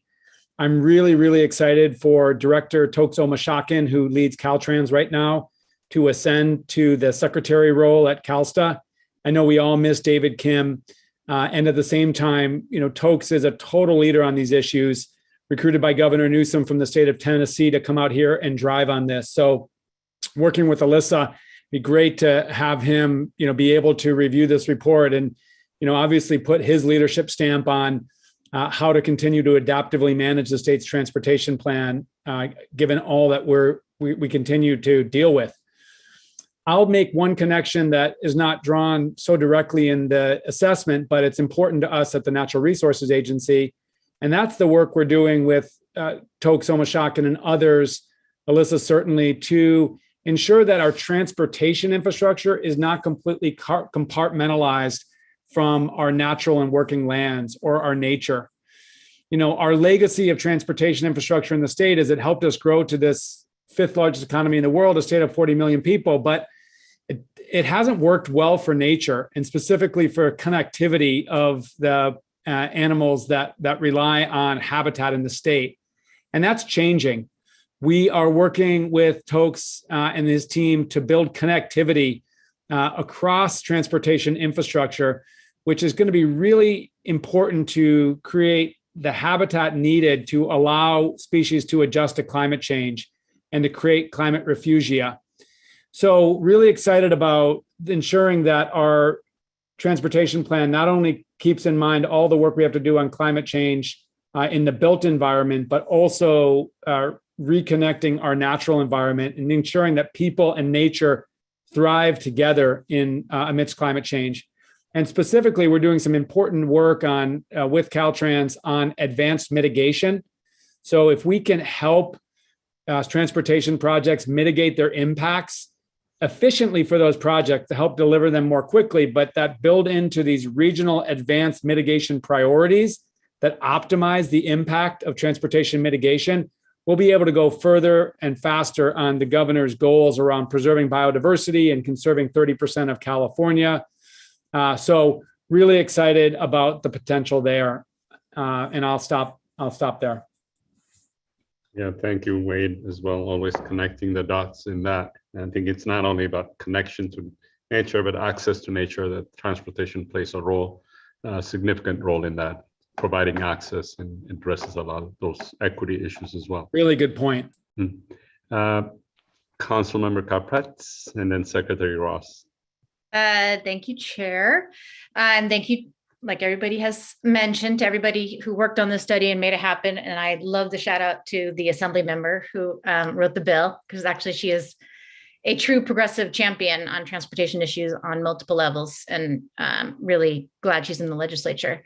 I'm just going to echo a little bit about what Councilmember Flad said from the local perspective of how important it is not only to engage the local elected officials, but also to make sure you are investing at the local level with the right infrastructure, because part of the problem with our local officials is they really only see and really only know or envision transportation as, kind of the traditional highway road expansion, and just, what do you call it, Mike, when you repave the streets? With slurry seal. I mean, that's all I hear about. At the local level is how slurry seal, and absent and we want to redesign these streets when we slurry seal, which is kind of the missing piece of the puzzle. It's well, it's actually a massive opportunity, not just to put new asphalt down, but we can, reimagine what our streets look like and who they serve. So yes, I really appreciate that idea and concept of investing into the local governments and local officials and decision makers. Obviously, totally agree with the need, and I think every single person has said this, to align the transportation dollars with our climate goals. 2%, only 2% of our transportation dollars is currently in line with climate equity goals. That's mind-blowing. But again, at the local level, it's so obvious based on what we see, because as a local advocate and someone who works on climate plans in both San Diego and Orange County on a daily basis, and when we in the climate plans, oftentimes we will successfully get mobility plans that are progressive and promises around bike and walk infrastructure. And then we go to the budget and they all say the same thing. We don't have any money for that. And then they say, we're going to try to apply for a grant at the state. And then inevitably 6 months later, we didn't get it. And then, but at the same time, you're driving on the 5 freeway and it's expanding. So there's just a complete misalignment of not only where some of the officials are, what they don't understand, but also like everybody, and obviously the report found where the dollars are actually going. And maybe, like as was pointed out by the report, that's just a function of legacy projects and where commitments were already made. So I totally support investigating how that can be shifted.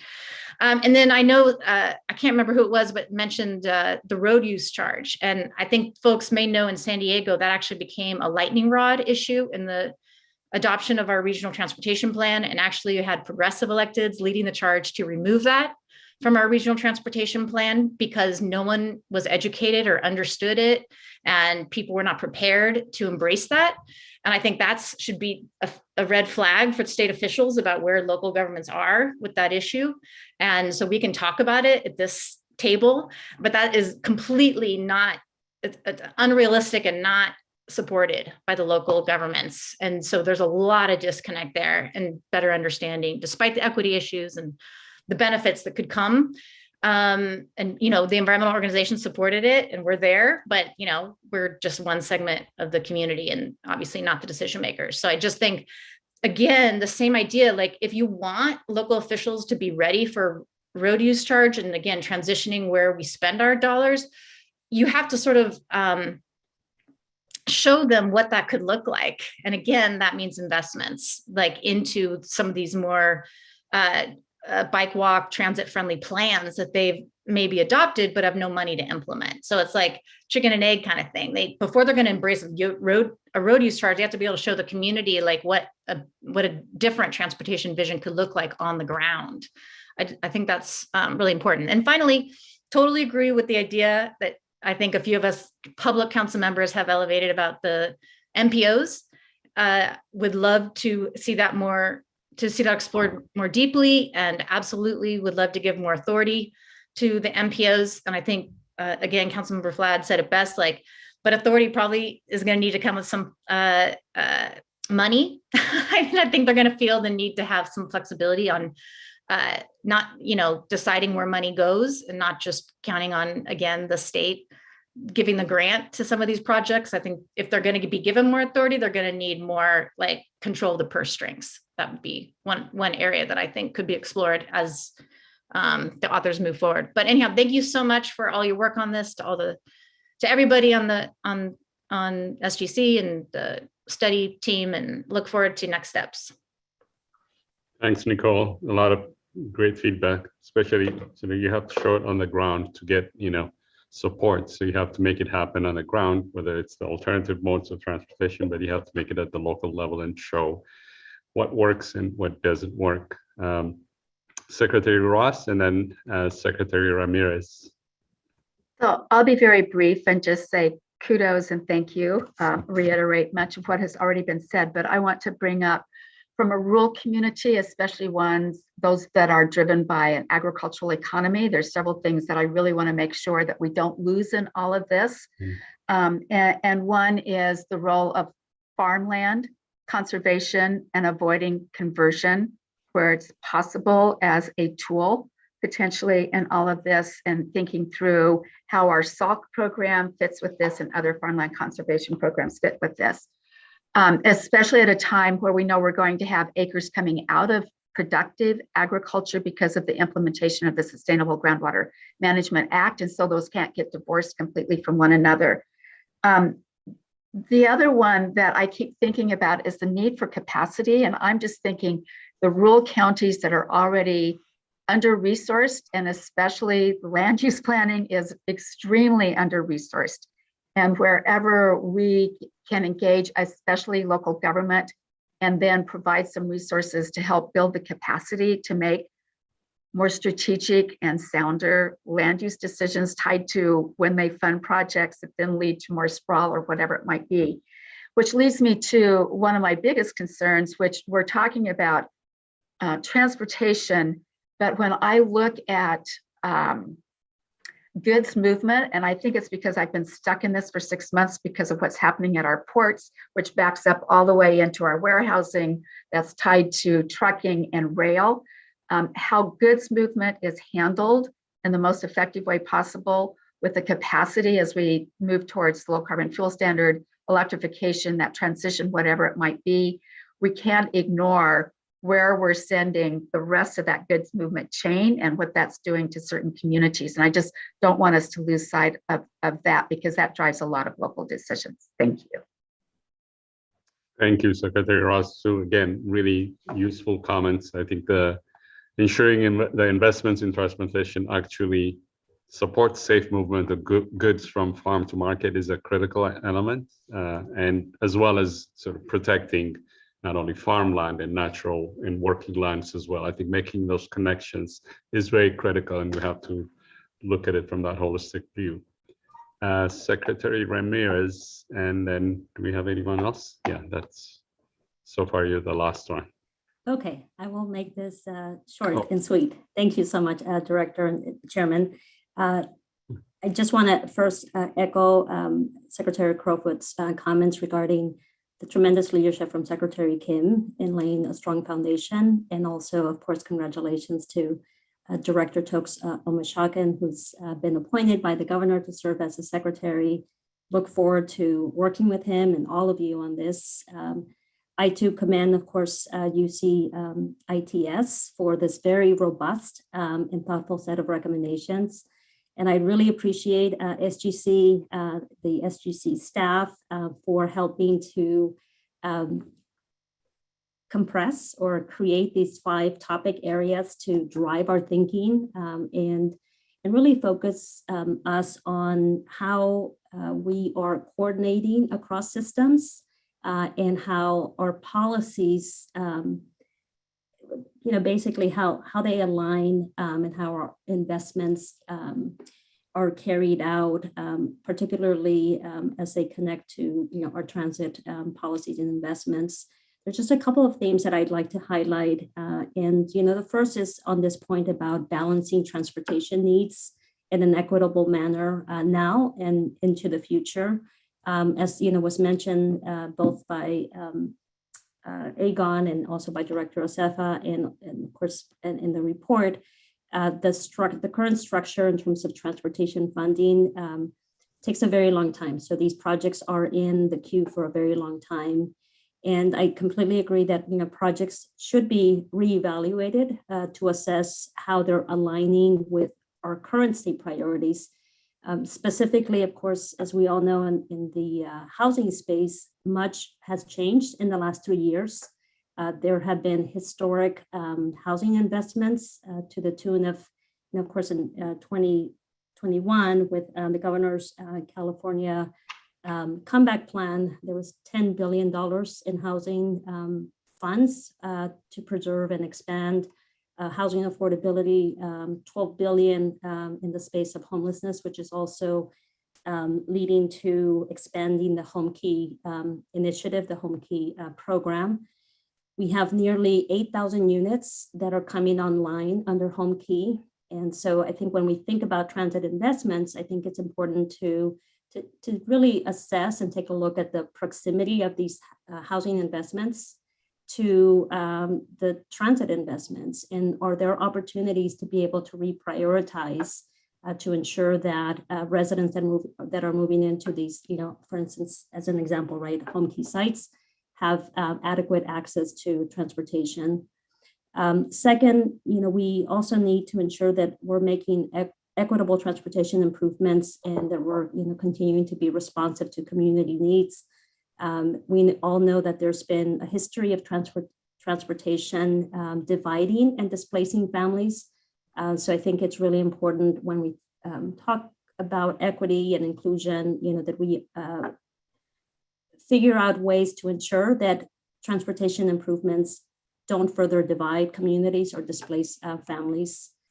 And then finally, we should continue to explore, completely agree, better alignment and stewardship of public investments and how we can increase and improve the coordination. And I think it was Secretary Blumenfeld who mentioned that SGC maybe has an opportunity here to take inventory of all of the investments and look at how we are co-investing, using really this place-based approach, right? I think we're doing some of that in some spaces, but as we think about the opportunity through a transportation lens, maybe this could be the starting point for sort of that inventory of investments that are happening across, state agencies and departments. So yes, last point, just on the MPO and local government responsibilities, to the extent that we can, through the dialogue and conversations that are going to continue to occur, really ask the question of MPOs in terms of, do they have the appropriate tools and resources that are needed to accomplish their transportation goals, and asking questions such as, where are those opportunities? What can we do as a state to further collaboration and also further alignment at the local level? And are there any structural or statutory changes that would be needed, right, to facilitate that level of collaboration and coordination? So thank you. Great, thank you, Lourdes. Great comments. And I too echo your comments about David Kim as well. I think he's built a great foundation where the new Secretary Talks will build on. I'll correct Secretary Crawford's comments, though. He said Talks will drive this. I think I'll say he will ride this on his bike. So I'll just make that short correction. With that, I'll go to Executive Director Lynn Van Kook-Libert. You have your hand. Yes, thank you, Chair. I just wanted to thank the council members for your vision and your candor today. As we've been working through all of these different working papers and recommendations and really thinking through this next stage around stakeholder engagement, I just thought it was paramount that we come to the council and understand your priorities and your vision as we then move into this next phase of this project. So I think ultimately what we want to have here is a summary report and recommendations that both reflect what the research is telling us and then align with the vision of the agencies and the public members who sit on this council. So just thank you so much for the time that you've taken today to really think through and work through these issues, because I know that it's asking a lot to opine on, as I think Secretary Crowfoot says, such tricky, thorny questions. And of course, these are some of the trickiest and thorny questions that we have in the state. So thank you for the investment in your time and prioritization today. Great. Anyone else from council members? I think we've heard from everybody. So now we will move to public comments on this item. And Sam, as we're transitioning, if I just wanted to make one important clarification, Egon Turplin. Sorry, Egon. This is just one clarification on the 2% point. I think that was made that the 2% was actually the percentage of the funding of the programs listed in the AB 285 statute. It's not the total of the programs that are aligned with climate goals, but the ones in statute are the ones that are maybe most aligned with climate equity, kind of multiple goals. Just a point of clarification. I know that some of the listening public may wanted to check into that, but thank you all for your comments. We're excited to partner with you all. Thank you. Great. Thanks for making that correction. So we'll go to public comments. Emily. Thank you, Chair Acefa. So I'm going to begin public comment by reading the names of everyone who signed up for this agenda item. So we have 3 people signed up. We also have a few folks waiting in the wings with their hands raised, so I'll make sure to also get to you. So we have comment cards from Robert Poitras, he's a Madera County Supervisor. He will be followed by Naila Pope-Hardin, Executive Director of Climate Plan, and then lastly, Bill Higgins, California Association of Councils of Governments. So again, you'll have 2 minutes to make your comment. If you're joining via the Zoom platform, you're going to see the timer on your screen. We've set that to 2 minutes. Otherwise, we'll notify you when your time is up. Please raise your hand if you have not yet done so. I'll call your name and we will unmute your microphone when it's time for you to speak. And with that, we will begin public comment from Robert Poitras. Robert, if you'd like to unmute yourself. All right, I'm unmuted. Yep, we can hear you. Thank you. Okay, very good. Well, thank you, everybody, and good afternoon, members of the Strategic Growth Council. I'm Rob Poitras. I'm a Madera County Supervisor, and I'm chair of the San Joaquin Valley Regional Policy Council, which represents the 8 Valley COGS, the Altamont Corridor Express, and the San Joaquin Air Pollution Control District. I want to make some brief comments today, which I hope will result in a continued state and local collaboration to pursue solutions to address greenhouse gas emissions and mobility for our region. While I appreciate the purpose of AB 285 and the detail to achieve the state's goals of reducing greenhouse gas emissions, we have some serious concerns about the conclusions and recommendations that are cited in the report. Some of these recommendations may inhibit rather than promote our collective goal of improving air quality and mobility. I'm just going to go over a couple of these. Next Friday at the Highway 99 Summit, I'm going to be speaking and I'll be going into a lot more detail. First of all, you say that this report is not a one-size-fits-all, but proportionality is not considered. For instance, the Valley has 4.3 million people spread out over 27,000 square miles. The Bay Area has nearly 60% more people living in an area a quarter the size of the Valley, and Los Angeles has more than 2.5 times the population over 1/6 of the area.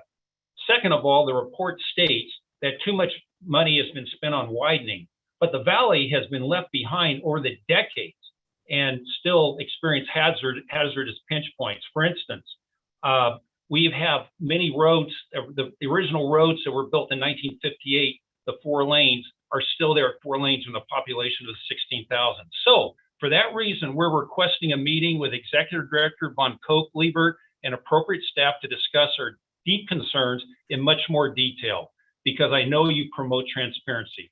Thank you very much. Thank you very much, Rob. We appreciate that. So next we're going to move to Naila Popardin. If you'd like to unmute yourself, we'll start your time.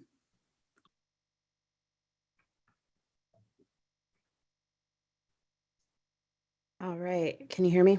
We can. Perfect.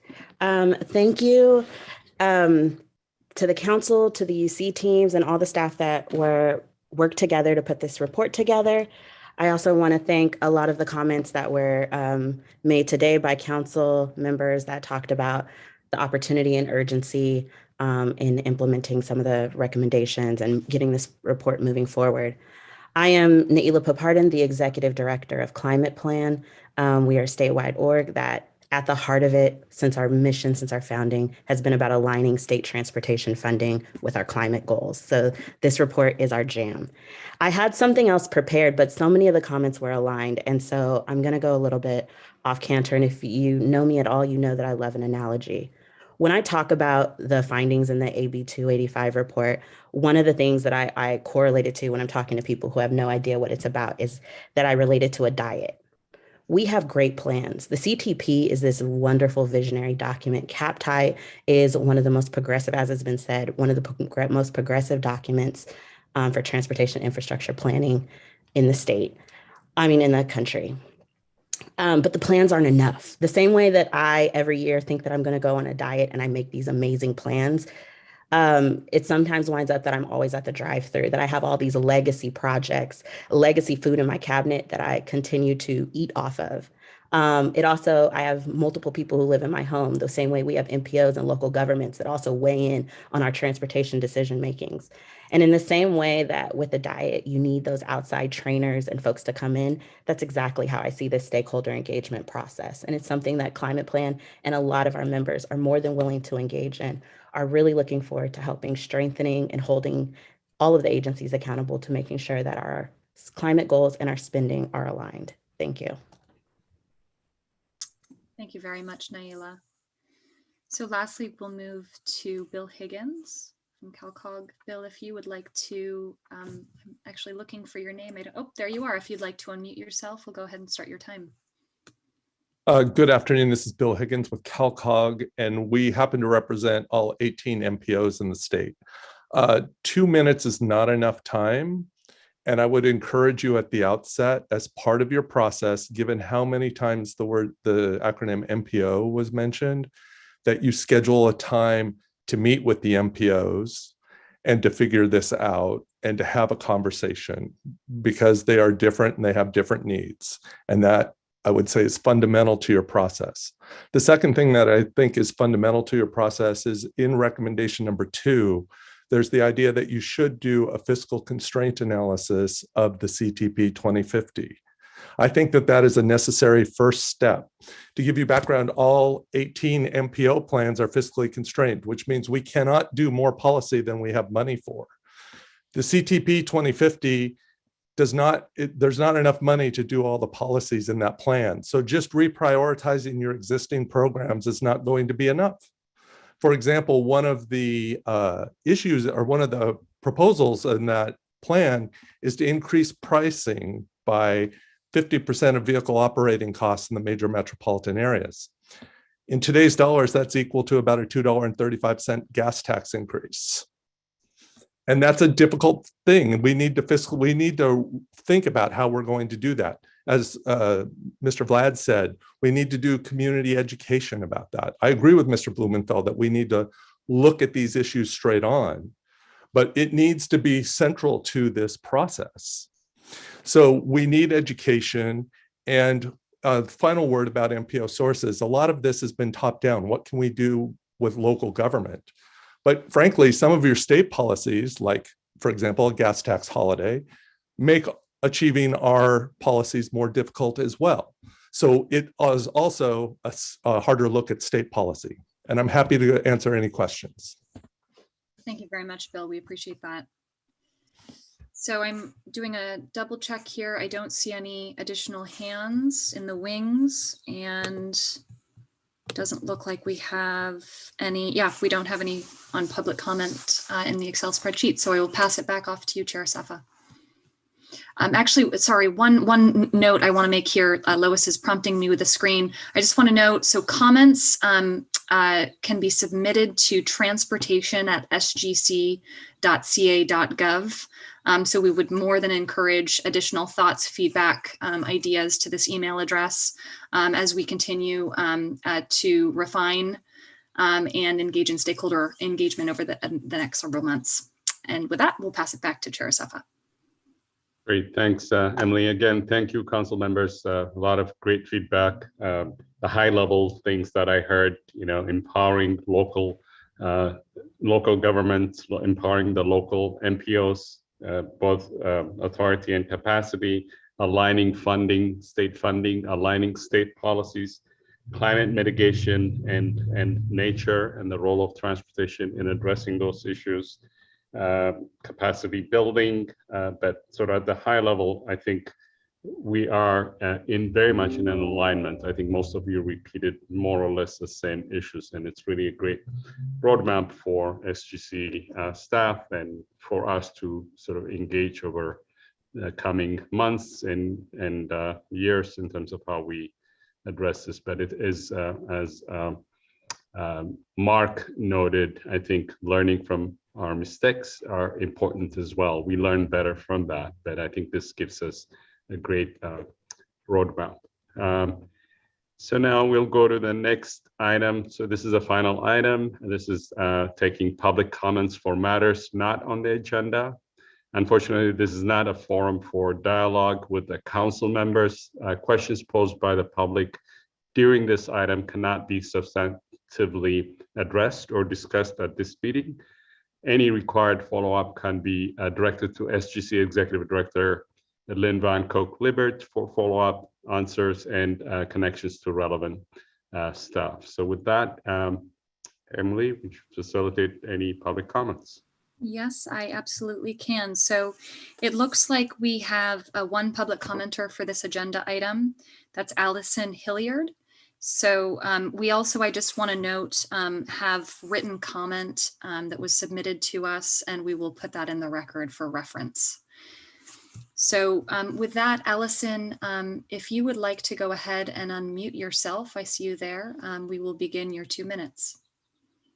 Hi, everybody. My name is Allison Hilliard, and I'm a policy analyst with Reimagine Power and advocate for clean, resilient, sustainable energy. And we just wanted to thank you for giving me the opportunity to speak today.